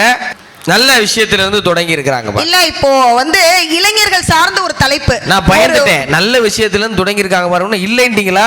நம்மளும் தப்பா சொல்லிட்டோம். இளைஞர்கள் சார்ந்த ஒரு தலைப்பு, அதுக்கு ஒரு இளமையான பட்டிமன்ற டீம். இந்த டீம்ல பேசுனதுனால நான் ஒரு 5 வயசு குறைஞ்சு இளைஞர்கள் அணிக்குள்ள வந்துட்டேங்கிற பெருமையோட. 5 குறைஞ்சு எவ்வளவு இருக்கீங்க இப்ப? உங்க வயசு. சரி, நம்பிக்கிறோம், பேசுங்க. நம்புங்க தம்பி, யதார்த்தத்தை சொல்றேங்க. உங்களுக்கு ஒரே ஒரு விஷயம் சொல்றேன், இளைஞர்கள் இல்லைன்னா அந்த தமிழ்நாடு இருக்கா? இல்ல. ஏன் தெரியுமா? இளைஞரில் தொடங்கி இளைஞரில் முடிவதுதான் இந்த தமிழ்நாடு. நம்புறீங்களா? நம்பலன்னா உங்களுக்கு ஒரே ஒரு விஷயம் சொல்றேன், ஒரு குமரனில் தொடங்கி ஒரு குமரியில் மொத்த தமிழ்நாடே அடக்கம். இந்த வடக்கு எல்லையில திருத்தணி குமரன் கிட்ட தொடங்கி இந்த தெற்கு எல்லையில கன்னியாகுமரியின் குமரியில தான் இந்த மொத்த தமிழ்நாடே அடக்கம்னா, அப்படியாப்பட்ட இளைஞர்கள் அடங்கி இருக்கக்கூடிய இந்த தமிழ்நாட்டில் இளமையான ஒரு பட்டிமன்றம், இளைஞருக்கு தலைப்பிற்கு மிக பொறுப்பான, மிக பொருத்தமான ஒரு தம்பி முத்துக்குமரனையே இங்கே நடுவரை அமைச்சிருக்கீங்க. அப்படிங்கும்போது அதுக்கே ஒரு சிறப்பான வணக்கத்தை கூறிக்கொண்டு நடுவர் சகோதரர் அவர்களுக்கும் என்னென்ன எதிரணி சகோதர சகோதரிகளுக்கும் வணக்கத்தை தெரிவித்துக் கொண்டு. இன்னும் நீங்க ஆரம்பிக்கவே இல்லையா? எஸ், ஏதோ ஒரு கடுமையான கருத்து போய்கிட்டு இருக்கும், நீங்க பேனாவெல்லாம் எடுத்துட்டு அவ்வளவெல்லாம் யோசிக்காதீங்க. நம்ம கடுமையா ஒன்றும் பேச போறது இல்லை. நம்ம நாட்டில் நடக்கிறத, வீட்டில் நடக்கிறத பேச வந்திருக்கோம், அவ்வளவுதான். இப்ப யார சாதனையாளர்னு சொல்லலாம், யார் சாதனையாளர்னு கருதப்படுவாங்க? நீங்களே சொல்லிருங்க, நல்லா யோசிச்சுட்டு வந்திருப்பீங்க. காதலிக்கிறவங்க. இல்லை நாங்கள் ஒரு பட்டிமன்றம் போட்டு பொறுப்பு யாருக்கு இருக்குது, பெற்றோருக்கு, சமூகத்துலாம் கேட்டு காதலிக்குன்னு சொல்லி வந்த 4 பேரையும் கெடுத்து விட்டு போகலாம் பார்க்குறீங்களா? கட்டாயமாங்க. காதலிக்கிறவங்க தான் சாதனையாளராக வருவாங்க. இது இல்லைன்னு மறுக்கிறீங்களா நீங்க? அந்த சப்ஜெக்ட்ல நான் கொஞ்சம் வீக்குமா, நீங்களே பேசிடுங்க. பரவாயில்ல, நான் அந்த சப்ஜெக்ட்ல ரொம்ப ஸ்ட்ராங். நான் சொல்றேன், காதலிக்கிறவர்கள் தான் சாதனையாளராக வருவார்கள். காப்பு காய்ச்சி போன தந்தையின் கரங்களையும் வெடித்து போன தாயின் பாத விரல்களையும் காதலிக்கக்கூடிய பிள்ளைகள் சாதனையாளர்களா வருவாங்க. இப்போ கேள்வி எங்கன்னா, அது மாதிரி பெற்றோர் இருக்காங்களா? இப்ப கண்ணுக்குள்ள வச்சு புள்ளைய பார்த்துக்கிட்ட பெற்றோர் இருந்தது ஒரு காலம். இன்னைக்கு கண்டென்ட்டுக்காக புள்ள வளர்க்குற பெற்றோரா மாறி இருக்காங்களே. எந்த கேட்டகரியில போய் சேர்க்கிறது? ஏங்க பிரெக்னன்சி டெஸ்ட் கிட்டில் ஆரம்பிச்சிடுறாங்க வீடியோவை. புள்ள வயிற்றுல நடக்கிறது, புள்ள வெளியில நடக்கிறது, புள்ள உதைக்கிறது, புள்ள ஓடுறது, புள்ளைக்கு சோறு வாங்குறது, புள்ளைக்கு மோறு வாங்குறது, புள்ளைக்கு பவுடர் வாங்குறது, புள்ளைக்கு பால்ஸ் வாங்குறது. உங்க சொந்தக்கார யாராவது அப்படி இருக்காங்களோ? என் தங்கச்சி இப்பதாங்க குழந்தை பெற்றிருக்கு. அப்படி வாங்க வெளிப்படையா. இப்படி கண்டென்ட்டுக்காக கழுகு மாதிரி காத்திருந்து பிள்ளையை காட்சி பொருளாக்கும் பெற்றோர்கள் நிறைந்த உலகத்தில் நாம இப்ப நின்றுகிட்டு இருக்கோமே. கண்ணுக்குள்ள வச்ச பார்த்துக்கிட்ட பெற்றோர் எங்கே? ஒன்றும் இல்லை, ஒரு சொலவடை சொல்லுவாங்கங்க, வேண்டா வெறுப்புக்கு பிள்ளைய பெற்று அதுக்கு லட்சுமி நாராயணன் பேர் வச்சாங்கன்னு. லட்சுமி நாராயணன் வச்சாங்க. அப்படி வேண்டா வெறுப்புக்கு புள்ளைய பெத்துட்டு அது பண்ற எல்லாத்தையும் வீடியோவா எடுத்து போடுறோமே, இது சரியா? அந்த புள்ள வளர்ந்து வந்ததுக்கு அப்புறம் அதுக்கெல்லாம் காப்பி ரைட்டு கேட்டா பெற்றோர் எங்க போய் நிப்பாங்க? நீங்க புது ஐடியாவை கிளப்பி விட்டு போறீங்க. கிளப்பி விட்டுட்டு போவோம். இந்த மாதிரி புத்தக திருவிழால கிளப்பி விட்டோம்னா அது பற்றி எரியும். சரிங்களா? இப்ப நம்ம எதுல இருக்கோம்? Digital world. நம்ம எதுல இருக்கிறோம்? டிஜிட்டல் உலகத்துல. டிஜிட்டல் ஆயிடுச்சு பணம், டிஜிட்டல் ஆயிடுச்சு வாட்ச், டிஜிட்டல் ஆயிடுச்சு பயணம், எல்லாம் டிஜிட்டல். இந்த டிஜிட்டல்ல கொடுமையில பெரிய கொடுமை என்ன தெரியுமா? பெற்றோர்கள் எல்லாம் டிஜிட்டல் ஆயிட்டாங்க. பூரா பெற்றோர்களும் போனோட தாங்க இருக்காங்க. அப்பா ஒரு போன், அம்மா ஒரு போன், பிள்ளைகிட்ட ஒரு போன்.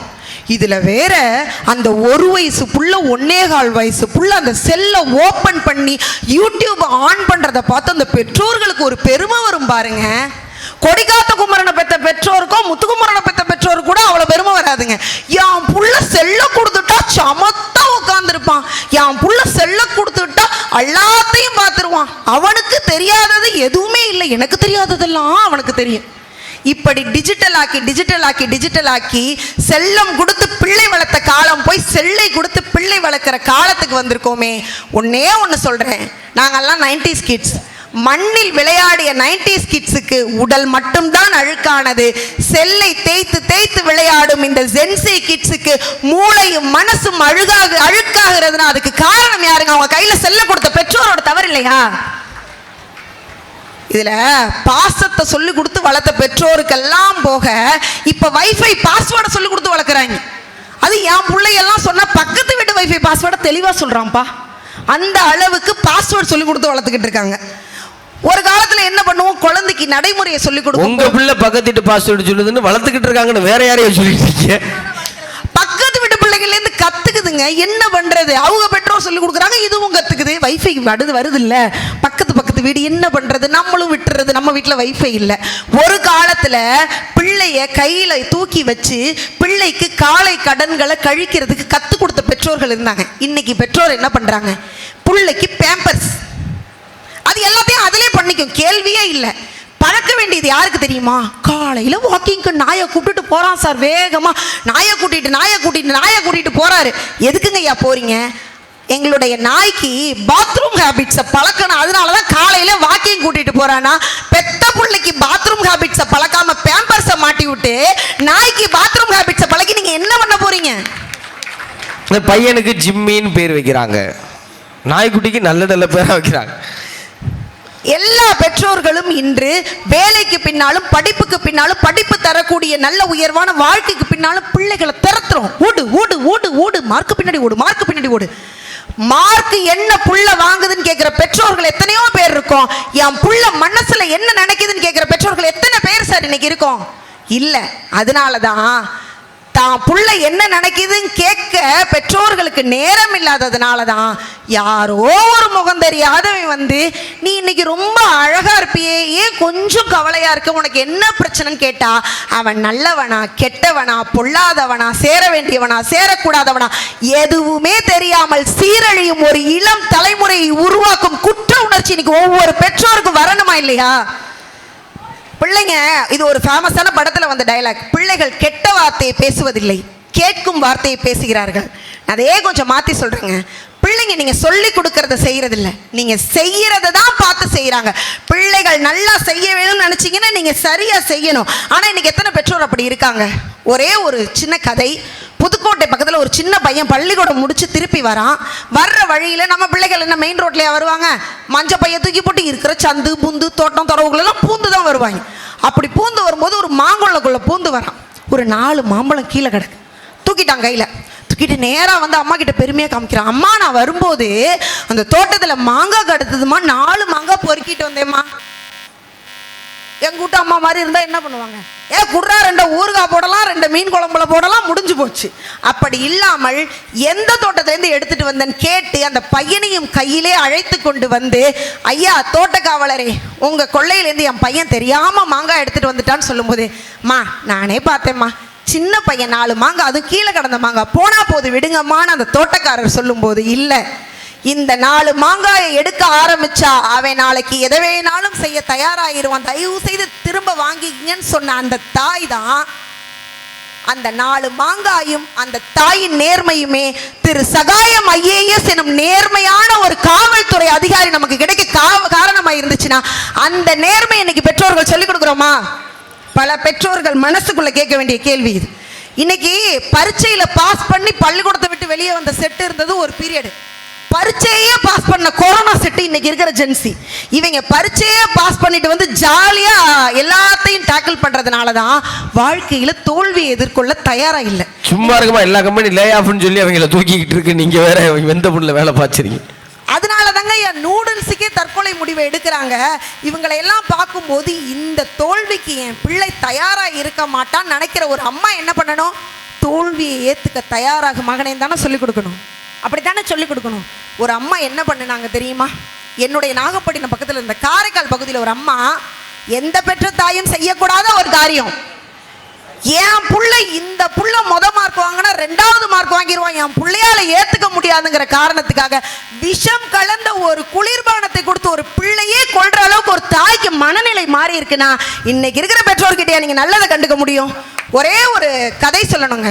ஒரு நாட்டுல ஒரு பறவை இனம் அழிஞ்சிருச்சு. சின்ன கதையா சொல்லிட்டு கொஞ்சம் பறவைகள் தான் மிச்சம் இருந்தது. இந்த பறவைகளை பாதுகாக்கிறதுக்காக அந்த பறவைகளை எல்லாம் சேகரித்து ஒரு சரணாலயத்தில் வச்சு உணவெல்லாம் கொடுத்து பாதுகாத்து வளர்த்து பெருக்குனாங்க. இப்போ 1 வருஷத்துல பறவையெல்லாம் நல்லா பெருகிருச்சு. இப்போ வெளியில விடுவோன்ட்டு விட்டாங்க. விட்டு 6 மாதத்துல அந்த பறவை இனம் மீண்டும் முழுவதுமாக அழிந்து விட்டது. என்னடா காரணம்னு பார்த்தா, பொத்தி பொத்தி பொத்தி பொத்தி வளர்த்து வளர்த்து வளர்த்து அந்த பறவை இனங்களுக்கு இந்த சமூகத்தில் உள்ள போக்குவரத்தையோ கரண்டையோ அது கொடுக்கக்கூடிய ஆபத்தையோ கண்டு அதை விலகி நடக்க தெரியல. இன்னைக்கு நாமெல்லாம் கருவேப்பிள்ளை கொத்து மாதிரி ஒத்த புள்ளைய பெற்று அதை அடகாத்து அடகாத்து அடகாத்து பிராய்லர் கோழி குஞ்சுகளை உற்பத்தி செய்து கொண்டிருக்கிறோம். அவை இந்த சமூகத்தில் நாட்டுக்கோழிகளாக நிற்கும் இடத்தில் தோற்றுக்கொண்டே இருக்கிறது. நீங்க முடிக்க சொல்லிட்டீங்க, ஒரே ஒரு விஷயத்த சொல்லி முடிக்கணும். பெற்றோர்களுக்கு பிள்ளையின் கனவை பத்தி தெரியுதா? எத்தனை பெற்றோர் பிள்ளையின் கனவை பத்தி யோசிக்கிறோம்? நான் கனவு கண்டேன் நீ ஆவு, நான் கனவு கண்டேன் நீ ஆவு. எல்லாரும் டாக்டர் ஆயிட்டா யாரு பேசுண்டு, எல்லாரும் இன்ஜினியர் ஆயிட்டா யார் தான் வீடு கட்டுற கிளைண்ட்? இப்படி ஒரு கேள்வி இருக்கும்போது ஒரு தாய் படிக்கல, ஆனா அந்த தாய்க்கு தமிழை பிடிக்குது, தனக்கு பிடிச்ச தமிழ் தன் பிள்ளைக்கும் பிடிக்கிறத பார்க்கிறா. அந்த பிள்ளை அந்த தமிழை நோக்கி அவன் கனவை நோக்கி ஓடும் போது அவனை நம்பி நீ போயிட்டு வா மகனேன்னு நிக்கிறா. அப்படி நம்பிக்கையோட நின்ன தாயோட நம்பிக்கையை சுமந்து கொண்டு போன பையன் தமிழ் பேச்ச தன்னோட மூச்சா நினைச்சு நின்று இன்னைக்கு தமிழ் உலகத்துல தனக்கு தோன்றதையும் தலைகீழாக பேசுவதையும் பேசி ஜெயித்தவர்களுக்கு மத்தியில் நல்ல தமிழை பேசி பிக் பாஸாக ஜெயித்திருக்கிறான்னா இந்த முத்துக்குமரன் அவர்களுக்கு கிடைத்த கலா போன்ற பெற்றோர் எத்தனை பேருக்கு கிடைச்சிருக்கிறாங்க? இதே பிரஞானந்தா ஜெயிச்சாரு, குகேஷ் ஜெயிச்சாரு, கண்ணகி நகர் கார்த்திகா ஜெயிச்சாங்களே, ஜெயிச்சாங்க. ஒரு கண்ணகி நகர் கார்த்திகா தான் இருக்காங்களா? ஒரு குகேஷ் தான் இருக்காரா? ஒரு பிரக்ஞானந்தா தான் இருக்காங்களா? இத்தனை பிள்ளைகளை கண்டு நம் பிள்ளை ஒப்பிடும் நாம் அந்த பெற்றோரை போல் எத்தனை பேர் நம் பிள்ளைகளின் கனவை சுமந்து கொண்டு அவங்க கூட ஓடணும் அப்படிங்கறத நினைச்சு பார்த்தோம்னா அந்த இடத்துல பிள்ளைகள் தோற்கவில்லை, நாம் அவர்களை தோற்கடித்து கொண்டிருக்கிறோம் என்பதே உண்மை. ஒரே ஒரு அளவீடு, அதை சொல்லி என்னுடைய உரையை முடிக்கிறேன். இன்னைக்கு அழகுங்கிறதுக்கு வெள்ளை அப்படின்னு ஒரு பிம்பம் இருக்கு, அறிவுங்கிறதுக்கு ஆங்கிலம்னு ஒரு பிம்பம் இருக்கு. கலரா இருக்கிறவங்க அழகுங்கிறதுனால தான் இன்னைக்கு கலரா இருக்கிற பொருட்களுக்கான சந்தை பெருகி போயிருச்சு. ஒரு பெற்றோர் எப்படி இருக்கணும்? வெள்ளை அழகு என்று அளவீடு வகுப்பது பெற்றோராக இருக்கக்கூடாது. எப்படி இருந்தாலும் என் புள்ளதான் அழகுன்னு சொல்றவங்க தான் பெற்றோரா இருக்கணும். எப்படியோ போட்டடிச்சு ஏமாத்தி வந்தாலும் என் புள்ள ஜெயிச்சிட்டான், அது திறமைன்னு சொல்றவர்கள் நல்ல பெற்றோர்களாக இருக்க முடியாது. என் பிள்ளை நான் கை கட்டி வேலை பார்த்தாலும் அவன் டை கட்டி கோட்டு சூட்டு போட்டு வேலை பார்ப்பான், அவனுக்கு திறமை இருக்குன்னு அவனை நம்பி ஆடி போய் ஆவணி வந்தா என் புள்ள டாப்பா வருவான் நம்புறவங்க தான் நல்ல பெற்றோராக இருக்க முடியும். எது கெத்து என்ற அளவீட்டில் பட்டாக்கத்தி எடுத்து ரீல்ஸ் போடுபவனெல்லாம் அழகான பிள்ளை என்று நம்புவது நல்ல பெற்றோராக இருக்க முடியாது. படாத பாடுபட்டாலும் தான் எட்ட வேண்டிய உயரத்தை எட்டிவிட்டவன் தான் என் பிள்ளை என்று நினைப்பவர்கள் மட்டுமே சிறந்த பெற்றோராக இருக்க முடியும். இங்கு எந்த குழந்தையும் நல்ல குழந்தைதான் மண்ணில் பிறப்பதிலே, அவர் சாதனையாளராக வாழ்வதும் சாதாரணமாகி போவதும் அன்னையும் தந்தையும் வளர்ப்பதிலே என கூறி நல்ல வாய்ப்புக்கு நன்றி பாராட்டியிடம் வருகிறேன். நன்றி, வணக்கம். நல்லா ஜெயிச்சா அம்மா தான் காரணம், வைஃபை பாஸ்வேர்டு தெரிஞ்சா பக்கத்து வீட்டுக்காரர் காரணமா. இதுக்கு பதில் சொல்றக்கா வந்திருக்கிறாங்க, அவங்கள இவங்க தான் கூட்டிட்டு வந்தாங்க. பேராவூரில் இருந்து நீலவேணி. இன்னைக்கு இருக்கக்கூடிய சாதனை இளைஞர்களை உருவாக்க வேண்டிய பொறுப்பு சமுதாயத்துக்கிட்ட இருக்கு. அந்த சமுதாயம் அதை சரியா பண்ணதா இல்லையா அப்படின்னு தான் நான் பேச போறேன். அதை சரியா பண்ணல அப்படிங்கிறதுக்கான சில விஷயம். எதிரணியில வந்து சகோதரர் நாகமுத்து பாண்டியன் தொடக்கத்திலே ஒரு விஷயம் சொன்னாரு, இன்னைக்கு பைக்கால பல பிரச்சனை நடக்குது அப்படின்னு. உண்மையாவே ஒரு 4 மாசத்துக்கு முன்னாடி ஒரு பையன் ரொம்ப ஆசைப்பட்டு ஒரு சூப்பர் பைக் வாங்குறான். பைக் பேர சொல்ல விரும்பல, ஒரு சூப்பர் பைக் வாங்குறான். பைக்கை வாங்கும் போது நாகமுத்து பாண்டியன் சொன்ன மாதிரியே சென்டிமெண்டா வீட்டில் இருக்கிற ஒருத்தவங்களை கூட்டிட்டு போகணும்னு சொல்லி பைக்கை வாங்கிட்டான், வீடியோ எடுத்துட்டான், இன்ஸ்டாகிராம்ல போஸ்ட் பண்ணிட்டான். அந்த வீடியோவுக்கு கீழே நம்ம சமுதாயத்தில் இருக்கக்கூடிய இந்த இளைஞர்கள் என்ன பண்றாங்க அப்படின்னா, பைக் வாங்கிட்ட, பைக்கை வாங்க கூட இருக்கிற உன் அம்மா கையில வளையல் இல்ல, கழுத்துல செயின் இல்ல, காதுல தோடு இல்லைன்னு போட்டு அந்த பையனை வாருன்னு வாடுறாங்க. ஒரு வாரத்துக்கு அந்த பையனை வாருன்னு வாரினதுக்கு அப்புறம் மீடியாலாம் மைக்க தூக்கிட்டு பையன் வீட்டுக்கு போனதுக்கு அப்புறம் தான் விஷயம் தெரியுது, அந்த அம்மா கழுத்துல செயின் இல்ல, கையில வளையல் இல்ல, காதுல தோடு இல்ல. விசாரிச்சதுக்கு அப்புறம் அது அவன் அம்மாவே இல்லை. இவன் எதை ட்ரெண்ட் பண்ணணும்னே தெரியாம பண்ணிட்டு இருக்கான். ஏன்னா அது அவங்க அத்தை. அப்போதைக்கு அவனுக்கு எங்க அம்மாவை விட எங்க அத்தையை பிடிக்கும்னு சொல்லி தான் நான் வந்தேன், எனக்கு பிடிச்சதை அவங்க வாங்கி கொடுத்தாங்க அப்படின்னு அவன் ஒரு ஸ்டேட்மெண்ட்டை கொடுத்துட்டான். அத்தையும் வயக்காட்டுல வேலை செஞ்சுட்டு இருந்திருக்காங்க, அதனாலதான் கழுத்துல ஒன்றும் போடல, போற வழியில் அத்தையை கூட்டி போயிருக்கான் புள்ள பாவம். ஒரு சிமெண்ட் இடத்துல வந்து அவங்க வந்து வேலை பார்ப்பாங்களா, எனக்கு அது உறுத்தலா இருக்கும், நான் போட மாட்டேன்னு சொல்றாங்க. அவன் உழைச்ச காசையும் கூடுதலா வீட்டுல கொஞ்சம் காசையும் வாங்கி தான் அவன் அதை வாங்கினா.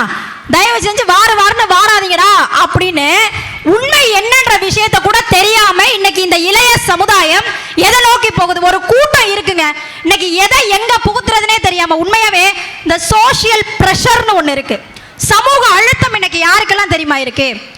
நிறைய பெண்களுக்கு இருக்கு. அதுல பாதிக்கப்பட்ட ஒரு ஆள் நானு. பொதுவாக அந்த பெண் பிள்ளைகளுக்கு இந்த பெத்தவங்க எல்லாம் வந்து தன்னுடைய கடமையை முடிக்கிறதுனா எதை கொண்டு வந்து நிப்பாட்டுவாங்க தெரியுமா? படிக்கிற விஷயத்த, படிப்பு முடிக்கிற விஷயத்தெல்லாம் கொண்டு வந்து நிறுத்துறது இல்ல. அந்த பிள்ளைய யார் கையிலையாவது புடிச்சு கொடுக்கற விஷயத்தை தானே கொண்டு வந்து நிறுத்துறாங்க. அப்படிதான் இந்த அவசர கல்யாணம்னு ஒண்ணு பண்ணுவாங்கல்ல, அந்த கல்யாணத்துல மாட்டினாலும் தான் நான்லாம். என் வீட்டுல பாட்டி இழுத்துட்டு கிடக்குதுன்னு என்னை இழுத்து வச்சு ஒருத்தருக்கு தாலி கட்ட வச்சாங்க. சாரி, ஒருத்தர் எனக்கு தாலி கட்டினாரு. இல்ல, எனக்கு உண்மையிலே நீங்க கட்டி இருக்கீங்களா இல்ல அவர் கட்டிருக்காருன்னு சந்தேகம். அவர் தான் சார் கட்டினாரு. உண்மையாவே சொல்றேன் சார், பாட்டி வீக்கா இருக்குன்னு எனக்கு கல்யாணம் பண்ணாங்க. அதுக்கப்புறம் என்னாச்சுன்னு கேளுங்களேன். பாட்டி என்னாச்சு? பாட்டி ஒன்றும் ஆகலை, பாட்டி ஸ்ட்ராங் ஆயிடுச்சு. கல்யாணத்துக்கு அப்புறம் நான் வீக் ஆயிட்டேன். இந்த சோசியல் ப்ரெஷர் இன்னைக்கு இப்படிதான் இருக்கு. எதை வேணுமானாலும் நம்ம பெற்றோர்கள் தலையில ஈஸியா இந்த சமுதாயம் நுழைய வச்சிருது. அவங்க அதை நம்மளை வந்து ஒரு பிராக்டிக்கலா வச்சு செஞ்சு முடிச்சிடுறாங்க, மொத்தமா செஞ்சு முடிச்சு விட்டுறாங்க. அந்த மாதிரி தான் இன்னைக்கு இருக்கக்கூடிய சமுதாயம் இளைஞர்கள் கிட்ட ஒரு பெரிய விளையாட்டே விளையாண்டுட்டு இருக்கு நடுவர்களே. இப்ப இந்த ரீல்ஸ் கலாச்சாரம்னு ஒண்ணு இருக்குல்ல, வாழ்க்கையோட உண்மையான தத்துவம் என்னன்னு ரியலைஸ் பண்றவனை விட வாழ்க்கையவே ரீல்ஸா பண்றவன் தான் அதிகம். நான் உங்களை சொல்லல, தெரியுது, அதனாலதான் கண்டுக்காம தலையை குடிஞ்சு நான் எழுதிக்கிட்டு இருக்கேன். நீங்க பாட்டுல பேசலாம். ஐயா நான் உங்களை சொல்லலைன்னா இன்னைக்கு அப்படிதாங்க ஒரு பாட்டு ஒண்ணு ட்ரெண்ட் பண்றா. எப்படி தெரியுமா? பொதிய ஏத்தி வண்டியில பொள்ளாச்சி சந்தையில விருதுநகர் வியாபாரிக்கு செல்லக்கண்ணு அப்படின்னு சொல்லி ஒரு பாட்டை ட்ரெண்ட் பண்ணா. ஒவ்வொரு விவசாயியும் ஒரு சந்தையில போய் எவ்வளவு கஷ்டப்பட்டு அவன் விளைவிச்ச பொருளை விலைய வச்சு வித்துட்டு வராங்கிறத பத்தி எல்லாம் அவனுக்கு கவலை கிடையாதுங்க. இன்னைக்கு விவசாயத்தோட நிலைமை என்ன, விவசாயியோட நிலைமை என்னங்கிறத பத்தி யோசிக்க யாரும் தயாரா இல்ல. எது வந்தாலும் ட்ரெண்ட் பண்றதுக்கு தயாராகிட்டு இருக்கான். அதுதான் இன்னைக்கு இருக்கக்கூடிய காலகட்டமா இருக்கு. வேலை வாய்ப்பை பத்தி ஏன் அணில கூட தம்பி பேசிட்டு போனாப்ல. இப்போ ஒரு புது வகையான ஒரு வேலை வாய்ப்பு ஒன்று வந்திருக்கு. என்னது? அந்த வேலையில் நீங்க ஜாயின் பண்ணணும்னா பட்டிமன்றத்தை விடலாம் ஈஸி. அது பட்டிமன்றம் ஈஸிங்கிறீங்க பாத்தீங்களா? பட்டிமன்றம் பேசுறதை விட ஈஸி. எப்படின்னா அந்த வேலையில நீங்க சேரும் போது ஒரு 50,000 ரூபாய் கட்டி சேரணும். இது அயோக்கியத்தனமா இருக்கே. இன்னும் இருக்கு. இதுக்கே எப்படி? அந்த வேலையில நீங்க 50,000 ரூபாய் கட்டி சேர்ந்ததுக்கு அப்புறம் உங்களை மாதிரியே 50,000 கட்டுறதுக்கு தயாரா இருக்கிற 4 பேரை சேர்த்து விடணும். பொழப்பு அவ்வளவுதான். அதுக்கப்புறம் அந்த 4 பேர் என்ன பண்ணணும்னா அவன் ஒரு 4 மொத்தம் 16 பேரை பிடிச்சி மறுபடியும் ஒரு 50,000. எனக்கு என்னமோ உங்க மேலதான் சந்தேகமா இருக்கு. நான் ஒரு சென்ட்ரல் கவர்மெண்ட் எம்ப்ளாயிங்க ஐயா. இந்த மாதிரி எல்லாம் இன்னைக்கு சமுதாயத்தை ஏமாத்தி வச்சிருக்கோம். அந்த சமுதாயம் அடுத்தடுத்த தலைமுறைகளையும் ஏமாத்துறதுக்கு தயாரா இருக்கு. அப்படின்னா அப்புறம் புறமாம இளைஞர்கள் என்னங்க பண்ண முடியும்? இததான் இன்னைக்கு இளைஞர்களுடைய நிலைமையா இருக்கு. சமுதாயம் தன்னுடைய கடமையை சரியா செய்யாம இருக்கு. நடுவர் அவர்களே, இந்த சமுதாயத்தை பார்த்து தோல்வியில மன வருத்தத்துல அப்பா இனி ஒண்ணுமே இல்லடா, ஏதாவது ஒண்ணு கை கொடுக்குமாடானே சமுதாயத்தை பார்த்து நம்பி கை கொடுப்பவர்களுக்கு இந்த சமுதாயம் நம்பிக்கை கொடுக்கணும். ஆனா நம்பி கை கொடுக்கிறவனை கையை பிடிச்சி காலம் வர்ற நிலைமையில தான் இந்த சமுதாயம் இருக்குன்னா இதை நீங்க மறுக்க முடியுமா? அந்த மாதிரியான காலகட்டத்தில் இன்னைக்கு நம்ம வாழ்ந்துட்டு இருக்கோம். நடுவர்களே, இன்னொரு விஷயம் சொல்லணும். அக்கா சொல்லிட்டு போனாங்க, பிள்ளைங்களை வந்து மார்க் வாங்குங்க நீங்க ரொம்ப டார்ச்சர் பண்றீங்க, பெத்தவங்க எல்லாம் வந்து டார்ச்சர் பண்றாங்கன்னு. உண்மையாவே பெத்தவங்க எல்லாம் மார்க் வாங்குன்னு சொன்ன வரைக்கும் பிள்ளைகளுடைய எய்ம் எல்லாம் என்னவா தெரியுமா இருந்துச்சு? IAS ஆகணும், IPS ஆகணும், டாக்டர் ஆகணும், இன்ஜினியர் ஆகணும்னு இருந்துச்சு. சொசைட்டியை பார்த்து உனக்கு பிடிச்சதை பண்றான்னு சொன்னதுக்கு அப்புறம் ஒரே வார்த்தை தான் எல்லாரும் சொல்ற, இன்ஃப்ளூயன்சர் ஆக போறேன்னு. சொல்லிட்டியா? என்ன பாக்குறீங்க? இல்ல அங்கிட்டு பார்த்து பேசு. இல்ல இன்ஃப்ளூயன்சர் ஆக ஒரு உதாரணத்துக்கு திருமணமா இல்லையா நடுவர்களே? மேடையில உதாரணத்தோட பேசுறடா இல்லையா? இன்னைக்கு ஒரு விஷயம், நமக்கு என்ன பிடிக்குதுங்கிறதுக்கும் நமக்கு என்ன வருங்கிறதுக்கும் வித்தியாசம் இருக்கு. கரெக்டா? 5 வயசு கூட வேணாங்க, 5வது படிக்கையில எனக்கு IAS ஆகணும்னு ஆசையா இருந்துச்சு. உங்களுக்கா? எனக்கு. சரி. 10வது படிக்கும் போது எனக்கு டாக்டர் ஆகணும்னு ஆசை வந்துச்சு. 12வது படிக்கும் போது இன்ஜினியர் ஆயிரலாம், அதுதான் ஈஸின்னு ஆசை வந்துச்சு. காலேஜ் போகும்போது சரி ஓகே டிகிரி எடுத்துட்டோம், நல்ல ஒரு டீச்சர் ஆயிடலான்னு ஆசை வந்துச்சு. காலேஜை முடிச்சதுக்கு அப்புறம் எதுக்குமே சம்மந்தம் இல்லாம ஒரு போஸ்டிங் வந்துச்சு போஸ்ட் ஆஃபீஸ்ல. ஆனா இப்பதான் எனக்கு தெரியுது இது எதுவுமே எனக்கு வரல, கொஞ்சம் பேசுறதாவது வரும்னு நம்பி இங்க வந்து நிக்கிறேன். ஒரு விஷயம் இந்த இளைய சமுதாயம் புரிஞ்சுக்கணும், உனக்கு எது பிடிக்குதுங்கிறதுக்கும் உனக்கு எது வருதுங்கிறதுக்குமான வித்தியாசம் முதல்ல தெரிஞ்சதுனாவே நீ ஜெயிச்சிடலாம். உனக்கு எது பிடிக்குதுன்னு தெரியல, உனக்கு எது வருதுன்னு தெரியல, மற்றவன் சொல்றதையும் கேட்கறது இல்ல, பெத்தவன் சொல்றதையும் கேட்கறது இல்ல. வரல எனக்கு பேச்சு வரலங்கிறீங்களா தம்பி? இறங்க, உனக்கு பதில் சொல்றேன். நடுவர் அவர்களே, முதல்ல தனக்கு பிடிப்பதற்கும் தனக்கு வருவதற்கும் தனக்கு தெரிவதற்குமான வித்தியாசமே தெரியாம ஒரு கொலாப்ஸ்ல இன்னைக்கு இந்த சமுதாயம் சுத்திட்டு இருக்கு. அப்படின்னா அந்த சமுதாயத்தால எப்படி ஒரு தெளிவான ஒரு சாதனை இளைஞனை உருவாக்க முடியும்? இன்னைக்கு இருக்கக்கூடிய இளைஞர்கள்லாம் இந்தியா பாகிஸ்தான் வார மேட்சா பார்க்குறான். இந்தியா பாகிஸ்தான் மேட்சை வார மாதிரி உட்காந்து பார்க்குறான். எதை எப்படி பார்க்கணும்? இதுக்கெல்லாம் நீங்க நல்லா கை தட்டலாம். நீங்களாம் கை தட்டினாதான் கேப்ல நான் என்ன எழுதிட்டு வந்திருக்கேன்னு பார்க்க முடியும். அப்படியே உட்கார்ந்துருக்கவும் எதிரா பேசுறதுன்னு பேப்பரை திருப்ப கடைசி வரி என்ன எழுதிருக்கீங்கன்னு பாருங்க. அவ்வளவுதான், முடிஞ்சிடுச்சா? சரி, கடைசி வரி எழுதுறதா நிறைய எழுதிட்டு வந்தேன் நடுவர்களே. நடுவர் அவர்களே, ஹைலைட்டர்லாம் போட்டு அதுல. ஆமா, ஹைலைட் ஏதாவது 2 சொல்லுங்கம்மா. புக் ஃபேர்ல பேசுறோம்ல நடுவர் அவர்களே, தேசப்பற்று இன்னைக்கு இருக்க இளைஞர்கள் கிட்ட குறைஞ்சிட்டு இருக்கு. இண்டிபெண்டன்ஸ் டேக்கும் ரிபப்ளிக் டேக்கும் வித்தியாசம் தெரியல. அது என்ன டேல வருது டேட்ல வருதுன்னு அவனுக்கு சொல்ல தெரியல. ஆனா பிப்ரவரி மாசத்துல ஒரு ஸ்பெஷலான டேயை கொண்டாடுறான் சார். தெரியல எனக்கு என்ன. இந்த பிப்ரவரி இன்னைக்கு என்ன தேதி? இன்னைக்கு 20. இன்னைக்கு 19. பரவாயில்ல, தெளிவாக இருக்கீங்க. ஆமா, இன்னைக்கு 19 நடுவர்களே. இந்த 19ஆம் தேதி புக் ஃபேராங்கிறத பத்தி எல்லாம் யாருக்கும் இங்க பிரச்சனை கிடையாது. 14ஆம் தேதி லவ்வர்ஸ் டே. நாங்க அதை வாயில சொல்ல மாட்டோம். ஐயா எனக்கு என்ன பிரச்சனைனா, இந்த 14ஆம் தேதி லவ்வர்ஸ் டே கொண்டாடுறதுலாம் எனக்கு எந்த பிரச்சனை கிடையாது, அதுல எனக்கு எந்த வைத்தறிச்சனை கிடையாது. ஆனா அதுக்கு 3 நாளைக்கு ஒரு 7 நாளைக்கு முன்னாடி ஒரு டேட் வச்சிருக்கான் சார். என்ன தெரியுமா? 7ஆம் தேதி ரோஸ் டே, 8ஆம் தேதி ப்ரப்போஸ் டே, 9ஆம் தேதி சாக்லேட் டே, 10ஆம் தேதி டெடி டே, 11ஆம் தேதி ப்ராமிஸ் டே, 12ஆம் தேதி கிஸ் டே, அப்புறம் 13ஆம் தேதி ஹக் டே, 14ஆம் தேதி வேலண்டைன் டே. இளைஞன் நான் அந்த மாதிரியான ஆள் கிடையாது, என்னைய பார்க்காதீங்க. ஐயா நான் என்ன சொல்றேன்னா, ஒரு இண்டிபெண்டன்ஸ் டேக்கும் ரிபப்ளிக் டேக்கும் வித்தியாசம் தெரியல, அதோட கொள்கை என்னன்னு தெரியல, அது ஏன் வந்துச்சு, எதுக்கு வந்துச்சு, யாரு வாங்கி கொடுத்தான்னு தெரியாத இளைஞன் இன்னைக்கு கரெக்டா பிப்ரவரி 14னா லவ்வர்ஸ் டேன்னு தெரிஞ்சு வச்சிருக்கானா? இப்பேற்பட்ட சமுதாயம் எப்படி இளைஞர்களை, சாதனை இளைஞர்களை உருவாக்க முடியும்? ஆனா பிப்ரவரி 14 வேணும்னா லவ்வர்ஸ் டேயா இருக்கலாம், பிப்ரவரி 9 வேணும்னா சாக்லேட் டேயா இருக்கலாம். எனக்கெல்லாம் வருஷத்துல 365 நாளும் சாக்லேட் டே தான். ஏன்னு இப்ப நீங்க கேட்க, சுகர் இருக்கா? லோ பிபி, பிபி வந்தவங்க, சுகர் வந்தவங்க எல்லாம் பேச்சாளர்கள். லோ பிபியோட சுத்திட்டு இருக்கிறதுனால எனக்கெல்லாம் ஆல் டே சாக்லேட் தான். என்னாலும் பையில சாக்லேட்டை போட்டுட்டு சுத்திட்டே இருக்க வேண்டியதெல்லாம், இல்லைன்னா நான் சுத்தி கீழே விழுந்துருவேன். அப்படியே சுத்திட்டு நீங்க உட்காருங்க. ஆமா, சுத்திட்டு முடிச்சுட்டு வந்துடுறேன் நடுவர்களே.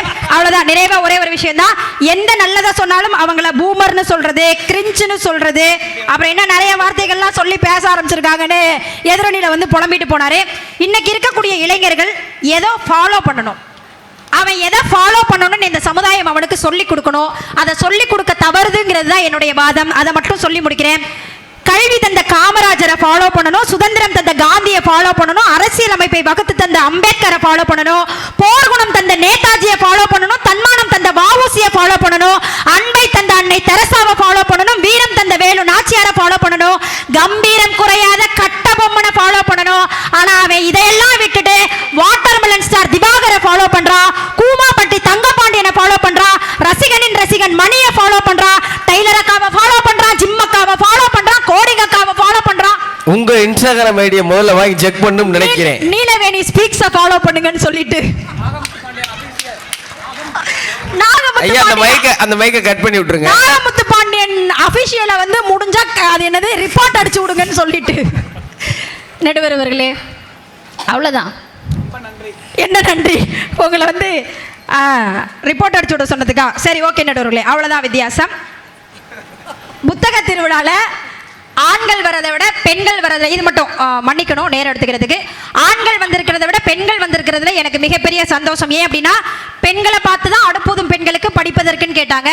பெண்களுக்கு மட்டும் கண்கண்ட தெய்வம் யாருன்னு சொல்லியிருக்காங்க. யாராவது ஒருத்தவங்க சொல்லுங்க. கண்கண்ட தெய்வம் யாருக்கா பெண்களுக்கு தெரியாதா?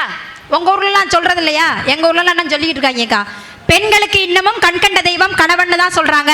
அல்லாவா, இயேசுவா, சிவபெருமானான்னு கேட்டா அவங்கெல்லாம் நமக்கு கண்கண்ட தெய்வம் இல்லையா? பெண்களுக்கு மட்டும் கல்யாணம் ஆயிட்டா கணவன் தான் கண்கண்ட தெய்வமா? ஒரே ஒரு விஷயம் மட்டும் சொல்றேன், கணவன் கூட நம்மளை ஏமாத்தக்கூடும், கணவன் கூட நம்மளை கைவிடக்கூடும். நீங்க கற்ற கல்வி மட்டும் உங்களை என்றைக்குமே கைவிடாது. அப்படின்னா பெண்களுக்கு எப்பவுமே கண்கண்ட தெய்வம் கல்வியா மட்டும்தான் இருக்க முடியும். இனி யாராவது கல்லானாலும் கணவன் புல்லானாலும் புருஷன் சொன்னா அந்த பக்கம் போப்பான்னு சொல்லி கல்லானாலும் கல்வி புல்லானாலும் புத்தகம்னு சொல்லுங்க. வாய்ப்புக்கு நன்றி. நீங்க திருநெல்வேலியில ஒரு சிறப்பு இருக்கு. ஒரு பக்கம் வளர்ச்சி, செழுமை, பச்சை பசுமை, இன்னொரு பக்கம் வறட்சி, காஞ்ச காடு, புல்லு விளையாத பூமி, ரெண்டு இருக்கிற இடம் இது. இதுதான் சமூகமும். எல்லா பெற்றோரும் நல்ல பெற்றோரானா தெரியாது. சமூகத்தின் எல்லா மனிதர்களும் நல்ல மனிதர்களா கிடையாது. இப்ப யாருக்கு பொறுப்பு இருக்குங்கிறது இந்த பட்டிமன்றத்தோட கேள்வி. ஆனா எல்லாருடைய நோக்கமும் என்ன? பெற்றோர் நினைக்கிறேன் என் பிள்ளை நல்ல பிள்ளையா வந்துடணும்னு நினைக்கிறோம். சமூகம் ஒரு நல்ல மனுஷனை உருவாக்கணும்னு நினைக்குது. யாரு நல்ல பிள்ளைங்கிற கேள்விக்கு பதில் இருக்குல்ல. ஒரு ஊர்ல பயங்கரமா மழை பெஞ்சிச்சான். சரியான மழை, அடிச்சு ஊத்தி வெள்ளம், வீட்டுல இருந்து பாத்திர பண்டம்லாம் மிதந்து போகுது. சென்னை வெள்ளத்துல போகும்ல அது மாதிரி. சின்ன கிராமம், 150 பேர். இப்போ ஊர்ல பெரியவர் ஒரு ஐடியா சொல்லியிருக்காரு. நம்ம ஊர்ல எவனோ பாவம் செஞ்சவன் இருக்கேன், அவனை கண்டுபிடிச்சோம்னா எல்லாரும் தப்பிச்சிடலாம். என்ன பண்றது அவனை மட்டும் கண்டுபிடிக்க? எல்லாரும் மண்டபத்தில் கூடுங்க. இந்த மாதிரி மண்டபத்தில் கூட்டிட்டாங்க. தூரத்தில் ஒரு பனைமரம், ஒவ்வொரு ஆளாக போய் பனைமரத்தை தொட்டுட்டு வரணுங்கிறார் அவர். மழை பெய்யறப்ப பனைமரத்தை தொட்டா என்னாங்க? இடி விழுந்துடும்.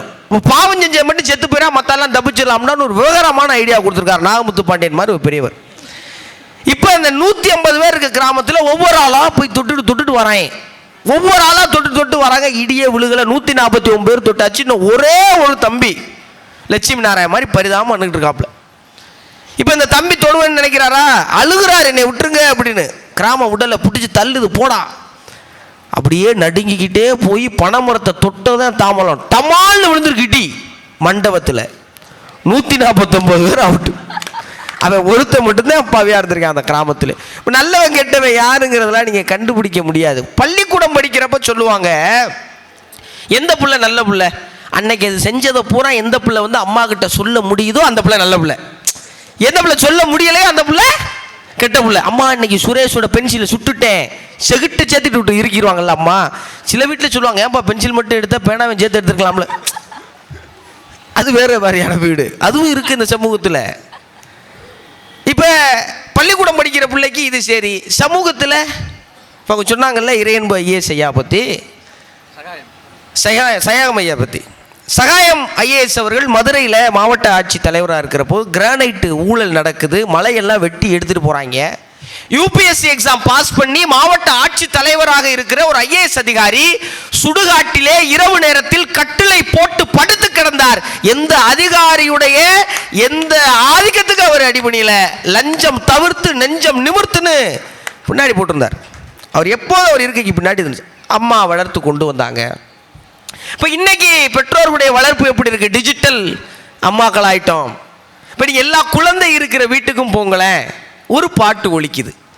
உருளைக்கிழங்கு செல்ல குட்டி எங்கே போச்சு, கத்திரிக்காய் கூடையில தூங்க போச்சு. உருளைக்கிழங்கு கூடையில் இருந்திருக்கணும், கத்திரிக்காய் தான் கத்திரிக்காய் கூடையில் இருந்திருக்கணும். உருளைக்கிழங்கு கத்திரிக்காய் கூடைக்கு போனதே தப்பு. ஆனால் அதை பற்றி எந்த பெற்றோருக்கும் கவலை கிடையாது. பிள்ளை ஆக்காட்டுச்சுன்னா சோத்தை திணிச்சா கடமை முடிஞ்சிச்சுனான்னு போய்கிட்டே இருக்கும்ல. அது பாருங்க எவ்வளோ கஷ்டம் தெரியுமா. இங்கே ஒரு உருளைக்கிழங்கு இருக்கு உங்கள் வீட்டில். குழந்தைங்க சாப்பிடணும் அப்படின்னு அன்னைக்கெல்லாம் பெற்றோர் ஆசைப்பட்டாங்க. இன்னைக்கு குழந்தைங்க எப்படியாவது சோத்து சட்டியை தீர்த்துறணும்னு பெற்றோர் ஆசைப்படுறாங்களே, எவ்வளோ பெரிய தப்பு. நீங்கள் நான் பார்க்குறேன், ஒரு சென்னையில் பைக்கில் போயிட்டுருக்கேன், ஒரு ஸ்கூல் பையன், குட்டி பையன் ஆட்டோவில் கையில் செல்ஃபோன், 3ஆம் கிளாஸ் தான் படிப்பான், செல்ஃபோன் வச்சுட்டு போகிறான். நான் பைக்கில் அவனை பார்த்துக்கிட்டே போகிறேன். ஒரு 1.5 கிலோமீட்டர் அவனை ஃபாலோ பண்ணுறேன். அவன் தலையை நிமித்தி எதையுமே பார்க்கல சார், செல்ஃபோனை மட்டும்தான் பார்த்தான். அவன் தலை நிமித்தி எதையுமே பார்க்கல. அவன் சோட்டாப்பையும் பார்க்குறான், கரடி பார்க்குறான், எல்லாம் பார்க்குறான். என்னடா அதுக்குள்ள புரியுதுன்னா ரீல்ஸ் தள்ளுது சார். பிள்ளைங்க என்ன கோவமாக வருது. நீங்கள் ரயில்வே ஸ்டேஷனில் பாருங்கள், பஸ் ஸ்டாண்டில் பாருங்கள், உங்கள் வீட்டில் பாருங்கள், பிள்ளைங்க ரீல்ஸை தள்ளிக்கிட்டே இருக்கான். அவனுக்கு அதில் என்ன புரியுதுன்னே நமக்கு தெரியலையே. ஒரு அடிக்ஷனுக்குள்ளே போகிறானே, யார் காரணம்? பிள்ளை ஸ்கூல் விட்டு வீட்டுக்குள்ளே வருது, அம்மா சொல்கிறாங்க, ஏய் உள்ளே போய் ஹோம்ஒர்க் பண்ணு.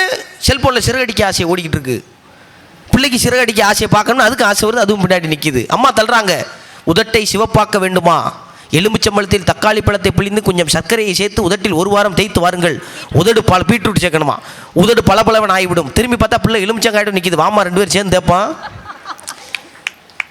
சரி, இங்கே இருந்து வருதில்ல. நான் ஒரு உதாரணம் சொல்ல நினைக்கிறேன். இதே திருநெல்வேலி மாவட்டத்தில் புளியங்குளத்தில் ஒரு சின்ன கிராமம், ரொம்ப சின்ன கிராமத்தில் கடைசி பையனாக பிறக்கிற ஒரு புள்ள, குச்சி மாதிரி கையை காலாம், இவன் உயிரோடு இருக்க மாட்டான்டா, காக்கா குஞ்சு அப்படிலாம் சொல்லியிருக்கிறாங்க. அந்த பையன் அவங்க அம்மாவுடைய சோத்துக்கு வழி இல்லை, வறுமையான வீடு, ரொம்ப கஷ்டப்படுற குடும்பம்.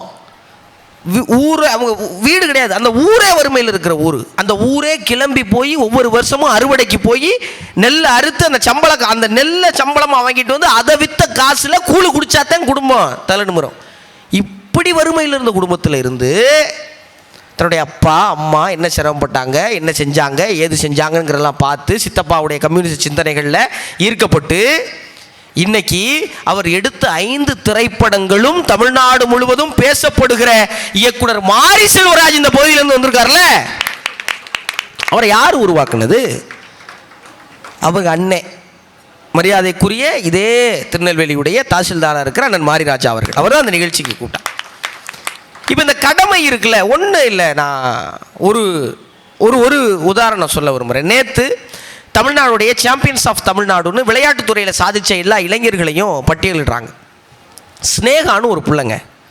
அந்த பிள்ளை யாருன்னா, பொம்மராங்கிற ஒரு சமூகம். ரொம்ப வருஷம் முன்னாடி மகாராஷ்டிராந்து நீங்கள் ரோட்லெல்லாம் பார்ப்பீங்கல்ல, கம்பி கட்டி கயிறு மேலே நடப்பாங்கல்ல, பார்த்துருக்கீங்களா? அந்த இனத்தை சேர்ந்த அந்த சமூகத்தை சேர்ந்த பிள்ளை. நம்ம ஈரோட்டில் பெரிய கரட்டுப்பாளையம்னு ஒரு பகுதி. அங்கே என்ன பண்ணுறாங்க, பெரிய கரட்டுப்பாளையம் ஜிம்னாஸ்டிக் பயிற்சி மையம்னு ஒன்று வச்சு ஒரு பெண் பயிற்சியாளரை போட்டு இந்த கயிறு மேலே நடந்துச்சுல புள்ள, இதை கூட்டு பயிற்சி கொடுக்குது அரசாங்கம். இப்போ இந்த புள்ள என்ன தெரியுமா பண்ணுது, கோட்டு சட்டை போட்டு கொல்கத்தால போய் படிக்குது, உலகம் முழுவதும் போய் மெடல் வாங்கிட்டு வந்துக்கிட்டு இருக்கு. இதை இந்த சமூகம் செய்யுது. நீங்கள் இப்போ பிரக்யானந்தா பற்றி சொன்னாங்க சார். பிரக்யானந்தாவுடைய எல்லா காணொலியுமே பாருங்களேன், பின்னாடி ஒரு ஒல்லிய தேகத்தோட ஒரு புடவையை கட்டிக்கிட்டு அந்த வாட்டர் கேனில் சுடுதண்ணியை தூக்கிட்டு அவங்க அம்மா அப்படி பின்னாடி வருவாங்க சார். சிங்கமாக இருக்கும் அந்த அம்மாவை பார்க்குறப்ப. அந்த அந்த அம்மா இல்லைன்னா அந்த குழந்தை எப்படி சார் இங்கே வந்திருப்பாங்க? இங்கே இருக்கிற எல்லா அம்மாக்களுமே யாரையும் நான் ஒன்றும் இல்லை சார், நீங்கள் இருக்க பிரச்சனையேனா திருநெல்வேலியில் அதை பேசணும், நான் எனக்கு மேடைன்னு வந்துட்டு எங்களுக்கு பயம்லாம் வராது, தைரியமாக பேச விரும்புகிறேன். ஒரு பையன் நல்லா படிக்கிறான் சார், நல்ல மார்க் வாங்குறான் சார், கல்லூரியில் முதலிடம், கோல்டு மெடலிஸ்ட். அந்த பையன் சென்னையில் மாதம் 1 லட்சம் ரூபா சம்பளம் வாங்குறான் சார். 1 லட்சம் ரூபா. அந்த பையனை கொண்டு விட்டாங்க சார். அந்த பையனை கொண்டு விட்டாங்க சார். ஏன்? பிள்ளைய காதலிச்சதுக்கா சார்? கொன்னது யாரு? அந்த காதலி பிள்ளையோட தம்பி சார். அந்த கொலையில் யாருக்கு சம்பந்தம் இருக்குங்கிறாங்க? அந்த பிள்ளையோட அப்பா அம்மாவுக்கு சார். 2 பேரும் காவல்துறையில் துணை ஆய்வாளர் எஸ்ஐயில் இருக்கிறாங்க. இந்த பையன் படிச்சிருக்கான், கோல்டு மெடல், 1 லட்சம் ரூபா சம்பளம், எந்த கெட்ட வழக்கமும் கிடையாது. அவன் தாழ்ந்த சாதியை சேர்ந்தவன் என்பதற்காக அவனை கொல்லணும்னு சொல்லி ஒரு அப்பா அம்மா சொல்லி கொடுத்துருக்காங்கன்னா பேரண்டிங் எங்க போயிருச்சுங்க? எங்க போயிருச்சு பேரண்டிங்க? நாமத்துக்குமாரோட கவிதை எனக்கு ரொம்ப பிடிக்கும். நாமத்துக்குமாரோட எனக்கு ரொம்ப பிடிக்கும். சொல்லுவாரு, அப்பாவின் சாயலில் இருக்கும் பெட்டிக்கடைக்காரரிடம் சிகரெட் வாங்கும் போதெல்லாம் கைகள் நடுங்கின. யார் கையில்? அப்பாவோட சாயலில் இருக்க பெட்டிக்கடைக்காரர். இன்னைக்கு பெட்டி கடைக்காரன் பூரா வந்து மீச முளைக்காத பையன் கூலிப்பு கேட்டா கொடுக்குறாரு, கணேஷ் பையில கேட்டா கொடுக்குறாரு, பீடி சிகரெட்டு எல்லாத்தையும் கொடுக்குறாங்களே சார். இன்னைக்கு சமூகத்தில் இளைஞர்கள் கஞ்சாவை குடிச்சிட்டு பண்ற அட்டூழியங்களை பார்த்தா நெஞ்சு வலிக்குது. ஒரு வட இந்தியன் சார், பாவம் சார், அந்த வட இந்தியன் அப்பாவி சார், ட்ரெயினில் சும்மா உட்கார்ந்து வந்திருக்கான் சார். அவனை இறங்கி கொண்டு போய் அருவாளால் வெட்டி அதை வீடியோ எடுத்து வெளியிடுகிற அளவுக்கு குரோதமும் வன்மமும் அந்த பிள்ளைகளுக்கு வந்ததுக்கு காரணம் யாரு? இந்த சமூகம். நான் ஒரு பாண்டிச்சேரியில் ஒரு சின்ன பிள்ளை காணோம், 6 வயசு, தேடுறாங்க. 2 நாள் கழிச்சு சாக்கடையில் கிடக்கு சார் அந்த பிள்ளை. ஊரே சேர்ந்து இவன் தான் கை காட்டுது ஒரு பையில. என்னடானா இவன் தான் இங்கே கஞ்சா குடிப்பான் அப்படிங்கிறாங்க. நான் கேட்குறேன், அந்த பையன் என்ன பண்ணான் தெரியுமா? அவனை கைது பண்ணிட்டாங்க. ஜெயிலுக்குள்ளே போனதுக்கப்புறம் சோப்பு கட்டியை முழுங்கி தற்கொலை பண்ணிக்க முயற்சி பண்ணேன். ஏன்? அப்போ தான் அந்த நாய்க்கு தெளிஞ்சிருக்கு. இப்போ இந்த பையனுக்கு சமூகம் தான் கஞ்சா கொடுத்துச்சுன்னு சொல்லி சமூகத்தின் மேலே குறைய போட்டு தப்பிச்சுக்கலாமா? நான் கேட்குறேன், பெத்தவங்க வீட்டில் என்ன செஞ்சீங்க? என்ன செஞ்சீங்க? அவன் கண்ணு சிவந்திருக்கும் போது உங்களுக்கு தெரியாது, அவன் சரியா பேசாத போது உங்களுக்கு தெரியாது, அவன் வீட்டுக்குள்ள வர்றப்போ அவன் மொழி மாறும்போது உங்களுக்கு தெரியாது. என்ன சார் பண்றீங்க பெற்றோர்கள்? இன்னைக்கு கோபம் வருது சார். இன்னைக்கு பெற்றோர்களை நீங்க, வைரமுத்தோட ஒரு கவிதை ஒன்று இருக்கு, கதை கதன்னு களிக்கிண்டி களிக்குள்ள குழி வெட்டி நல்லெண்ண கருப்பட்டி கலந்து தருவாயே, தொண்டையில் அது இறங்கும் சுகமான இளஞ்சூடு மண்டையில் இன்னும் மசமசன்னு நிற்கிதம்மா. சிறுமிளகு 2 வச்சு கருவேப்பிள்ளை சேர்த்து வச்சு சீரகமும் சிறுமிளகும் சேர்த்து வச்சு நீர் தெளித்து அம்மி அரைச்சு கொலகுலன்னு வலிக்கையில் அம்மி மணக்கும், அடுத்தது மணக்கும். தித்திக்க சமைச்சாலும் திட்டிக்கிட்டே சமைச்சாலும் கத்திரிக்காய் நெய் வெடியும், கருவாடு தேன் ஒழுகும், தேங்காய் சில்லு மேலே கோழி குழம்பு மேலே மிதக்கும் தேங்காய் சில்லுக்கு தேகமெல்லாம் எச்சி ஊறும். இந்த பாட்டில் அப்படியே வரிசையாக சொல்லுவார். கண்ணு காது மூக்கோட கருப்பா ஒரு பிண்டை இடப்பக்கம் கிடக்கையில் என்னென்ன நினைச்சிருப்ப? கத்தி எடுப்பவனோ களவாட பிறந்தவனோ ஊரையால வந்திருக்கும் தாசில்தார் இவன் தானோ? இந்த விவரங்கள் ஏதொன்னும் தெரியாம நெஞ்சூட்டி வளர்த்த ஒண்ணு நினைச்சா அழுக வரும்பார். ஒரு பிள்ளை என்ன ஆகுதுன்னே தெரியாது சார், ஆனா நெஞ்சூட்டி இன்னைக்கு தாய்மார்கள் பிள்ளைகளுக்கு பால் கொடுக்க மறுக்கிறார்களே. இந்த சமூகம் எங்கே போய்கிட்டு இருக்கு? எப்படி பிள்ளைய வளர்ப்பீங்க நீங்க? என் பிள்ளைக்கு நான் பால் கொடுத்தா அழகு போயிருங்கிற முட்டாள்தனத்துக்குள்ள மாட்டிக்கிற பெற்றோர்கள் இருந்தா பிள்ளைய நீங்க எப்படி வளர்ப்பீங்க? அம்மா வேலைக்கு போகுது, அப்பா வேலைக்கு போகுது, பிள்ளை எங்கே போகும்? எங்கே போகும் பிள்ளை? சார் வழி தெரியல அவனுக்கு. அவன் செல்போனுக்குள்ள மாட்டிக்கிறான், பார்க்கறது எல்லாம் நம்புறான். அப்பா அம்மா கேட்டால் நாங்கள் பிள்ளைக்காக ஓடுறோம், பிள்ளைக்காக வாழ்றோம். சரி, பிள்ளைக்காக வாழ்ந்தீங்க, பிள்ளைகளோட வாழ்ந்தீங்களா? பிள்ளைகளோட வாழ்ந்தீங்களா? எத்தனை பெற்றோர் இரவு பிள்ளையோட உட்கார்ந்து சேர்ந்து இரவு உணவு சாப்பிட்டீங்க? எத்தனை பெற்றோர் பிள்ளையோட உட்கார்ந்து நைட்டு 10 நிமிஷம் அப்பா ராசா கையை காலை பிடிச்சி விட்டு இன்னைக்கு பள்ளிக்கூடத்தில் என்ன நடந்துச்சு, உன் ஃப்ரெண்ட்ஸ் என்ன சொன்னாங்க, மிஸ் என்ன, எத்தனை பெற்றோர் கேட்குறாங்க? அவனுக்கு ஒரு ரூமு, இவங்களுக்கு ஒரு ரூமு. சார் நம்மெல்லாம் சின்ன வயசில் இருக்கும்போது யாரோ ஒரு மாமா செத்து போனதுக்கு அழுதுருக்கோம். யாரோ ஒரு சித்தப்பாக்கு அடிபட்டதுக்கு வருத்தப்பட்டிருக்கோம். இன்னைக்கு பெரியப்பா வீட்டுக்குள்ள வந்தாலே ரூமுக்குள்ள ஓடிறானே. உங்க தாத்தா செத்துட்டாரான்னா தாத்தா எங்கே இருந்தாருன்னு கேட்குறான் புள்ள. உண்மையா பொய்யா? உண்மையா பொய்யா? உங்க அப்பத்தாக்கு இன்னைக்கு நினைவு நாள்ரா, அம்மா விடுமா எனக்கு வேற வேலை இருக்குங்கிறான். உணர்வுகள் அற்ற பிள்ளைகளாக மாறிட்டானா இல்லையா? உணர்வுகள் அற்ற. சார், நாமுத்துக்குமாரோடைய அப்பா ஒரு தமிழாசிரியர். நாமுத்துக்குமார் இவ்வளவு எழுதுனதுக்கு காரணம் அவர் நிறைய வாசிச்சவர். ஒரே ஒரு சம்பவம், எனக்கு நிறைய நேரம் இல்லை, நான் கிளம்பணும், எனக்கு ரயிலுக்கு வேறு நேரம் ஆச்சு. நாமுத்துக்குமாரோடைய அப்பா நாமுத்துக்குமார் வந்து சின்ன வயசில் காஞ்சிபுரத்தில் இருந்து மாமல்லபுரத்துக்கு நண்பர்களோட போறாரு. சைக்கிளில் போயிட்டாரு. மாமல்லபுரத்து கடற்கரையில் நின்று திரும்பி பார்த்தா அப்பா வந்து நிற்கிறாரு பஸ்ஸில். என்னப்பா? இல்லைடா அவனை தனியாக விட மனசு இல்லைடா. திரும்பி வரும்போது நாமத்துக்குமார் சைக்கிள் பின்னாடி உட்காந்துருக்காரு. அப்பா ஓட்டிகிட்டு வரார். அப்பா ஓட்டிகிட்டே வரார். அந்த மாமல்லபுரத்துலேருந்து காஞ்சிபுரம் விட்டாங்க. ரொம்ப வருஷம் கழிச்சு அப்பா இறந்து போயிட்டார். அப்பாவுடைய அஸ்தியை இங்கே கரைச்சிட்டு திரும்பி வரும்போது நாமத்துக்குமார் எழுதுறாரு, அன்று நான் கடந்து வந்த பாதை என் வாழ்வில் நான் கடக்கவே முடியாத பாதை அப்பா அப்படின்னு எழுதுறாரு. ஒரு அப்பா கூட அவ்வளவு உணர்வும் இணக்கமும் இல்லைன்னா நீங்கள் எப்படி சார் அந்த அப்பாவை நினைப்பீங்க? கொஞ்ச நாளைக்கு முன்னாடி 3 நாளைக்கு முன்னாடி நடந்த செய்தி, விஜயண்ணன் கூட சொல்லிட்டு வந்தேன். ஹைதராபாத்லேருந்து ஒரு வெளிநாட்டில் போய் படிச்சுட்டு சார், அமெரிக்காவில் படிச்சுட்டு ஹைதராபாத்துக்கு ஒரு பையன் வந்திருக்கான் சார். அப்பா அம்மாட்ட பிஸ்னஸ் பண்ண இன்வெஸ்ட்மெண்ட்டுக்கு பணம் கேட்டிருக்கான் சார். அப்பா அம்மா தரல. அப்பாவை அம்மாவை கத்தியால் குத்தி கொண்டு விட்டா சார் அந்த பையன். எப்படி சார் ஒரு பையன் அப்பா அம்மா கத்தியால் குத்தி கொள்ள முடியும்? நீ படித்து முடிச்சுட்டு பிள்ளை அமெரிக்காவில் போகணும்னு நினச்சிட்டு அவன் கத்தியால் குத்தாமல் என்ன செய்வேன்? உன்னைய பிள்ளைகளுக்கு மார்க்கு வாங்க, நல்ல காலேஜில் சீட்டு வாங்க, பெரிய பெரிய கம்பெனியில் போய் சம்பளம் வாங்க கற்றுக் கொடுக்குற பெற்றோர்கள் மனிதர்களாக இருக்க கற்றுக் கொடுப்ப மறுப்பதன் காரணம் என்ன? நீங்க ஒரு மனுஷனை வளர்த்தீங்கன்னா அவன் தப்பு செய்வானா? டூரிஸ்ட் ஃபேமிலின்னு ஒரு படம் வந்து சார், அருமையான படம். சசிகுமாரன் அந்த படத்தை அந்த படத்தில் அபிஷன் அவர் தான் வந்து ஒரு கதாபாத்திரம் நடிச்சிருப்பார். படம் தொடங்கும் போது சசிகுமாரன் வருவார். ஒரு பையன் மயக்கம் போட்டு கிடப்பேன், அவன் தண்ணி அடிச்சிருக்கான், மயம் பரவாயில்லடா எழுப்புங்கடா ஆஸ்பத்திரிக்கு அனுப்பிவிடுவாங்க. அந்த பையன் நடந்து போகும்போது சசி என்ன சொல்லுவார், சாப்பிட்டியா தம்பின்னு கேட்பார் சார். ஒரு வார்த்தை, என்ன வார்த்தை அது? சாப்பிட்டியா. அந்த பையன் அந்த அம்மாவோட இரங்கல் கூட்டத்தில் சொல்லுவேன், அன்னைக்கு அவர் கேட்ட சாப்பிட்டியாங்கிற வார்த்தை தான் இன்னைக்கு நான் உயிரோட இருக்க காரணம், நான் தற்கொலை பண்ணிக்க போனேன். இன்னைக்கு எத்தனை பேர் சார் கேட்குறீங்க? பக்கத்து இருக்கையில் இருப்பவரிடம் பேச மறந்த நமக்கு தூரத்து வயல் சிறுமி கையசைத்து கற்றுக் கொடுக்கிறாள் அன்பைன்னு ஒரு கவிதை. பக்கத்து சீட்டில் இருக்கிட்ட பேசுகிறோம், எங்கே பேசுனா அவன் ஏதாவது பண்ணிடுவானோன்னு. லிஃப்டில் யாரும் மூஞ்சியுமே பார்த்து சிரிக்கிறது இல்லையே. பொது இடத்துல எவனாவது கஷ்டப்படும், யாரு சார் செய்கிறோம்? நான் யாரோ ஒரு அடிபட்டு கிடந்தா நம்ம ஒரு சொல்லுவாங்க, சோடா வாங்கிட்டு வாங்க. நான் ஒருத்தர் வாங்கி வந்து கொடுத்தோன்னே மடக்கு அவர் குடிச்சாரான். என்ன நீ குடிக்கிற? இல்லை, யாராவது மயக்கம் போட்டால் எனக்கு படபடன்னு வரும். எவனாவது விழுந்து கிடந்தா 108க்கு போன் அடிக்கிறதுக்கு எத்தனை பேர் தயங்குறாங்க இங்க சார்? உங்களுக்கு தெரியுமா, யாராவது அடிபட்டு கிடந்தா அவங்களை கொண்டு போய் நீங்க ஆஸ்பத்திரியில் சேர்த்தா அவங்க மேல வழக்கு பதிவே கிடையாது. அதுக்கு சிறப்பு ஊக்கத்தொகையெல்லாம் இருக்கு நம்ம ஊர்ல. ஒரு பயலுக்கும் தெரியாது, யாருக்கு அதுக்கும் கொண்டும் போறது கிடையாது. ஆஸ்பத்திரியில் யாராவது அடிபட்டு கிடந்தா ஆஸ்பத்திரி அவங்களுக்கு பணம் கொடுங்க சார். ஐயா அந்த பணம் வேணாம் தம்பி, தேவையில்லாத வம்பு. சட்டையில் ரத்தக்கரை பட்டுறோம். நம்ம அண்ணன் தம்பி அடிபட்டு கிடந்தா, நம்ம அம்மா அப்பா கிடந்தா, நம்ம பொண்டாட்டி புள்ள கிடந்தா, எவனா ஒருத்தன் தூக்கியாந்து கொடுத்தா சாமின்னு கும்பிடுறோம்ல, ஏன் சார் அந்த சாமியா மாற நம்ம மறுக்கிறோம்? ஏன் அந்த சாமியா மாற யோசிக்கிறோம்? ஏன்னா நமக்கு அது பொறுப்பு கிடையாது. பெற்றோர் சார் ஒன்றும் இல்லை சார். இன்னைக்கு இருக்கிற பிள்ளைகள்லாம் வீட்டில் இருக்கீங்கல்ல, கலெக்டர் ஆக நினைக்கிறீங்க, டாக்டர் ஆக நினைக்கிறீங்க, அக்கௌண்ட் ஆக நினைக்கிறீங்க, ஐடி கம்பெனி போக நினைக்கிறீங்க, லட்சமா கோடியா சம்பாதிக்க நினைக்கிறீங்க. அரசியல்வாதி ஆகணும் எத்தனை பிள்ளைகளுக்கு பெற்றோர் சொல்லிக் கொடுக்குறீங்க? ஏன் சொல்லிக் கொடுக்குறது இல்லை?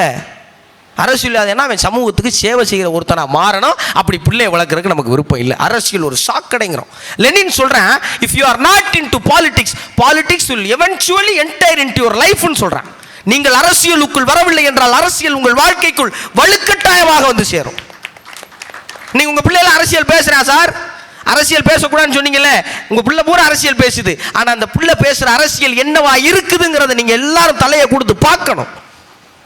நீங்க இந்த சமூக அரசியலை பத்தி பேசுது, பெற்றோர்களுக்கு தெரியாம பிள்ளை அரசியல் பத்தி பேசுது. ஆனா அந்த பிள்ளை என்ன அரசியல் பேசுதுங்கிறத பெற்றோரும் சமூகமும் கண்டிக்கவில்லை என்றால் 234 சட்டமன்ற தொகுதியே இருக்குன்னு தெரியாம ஓட்டு போடுகிறான் சார்.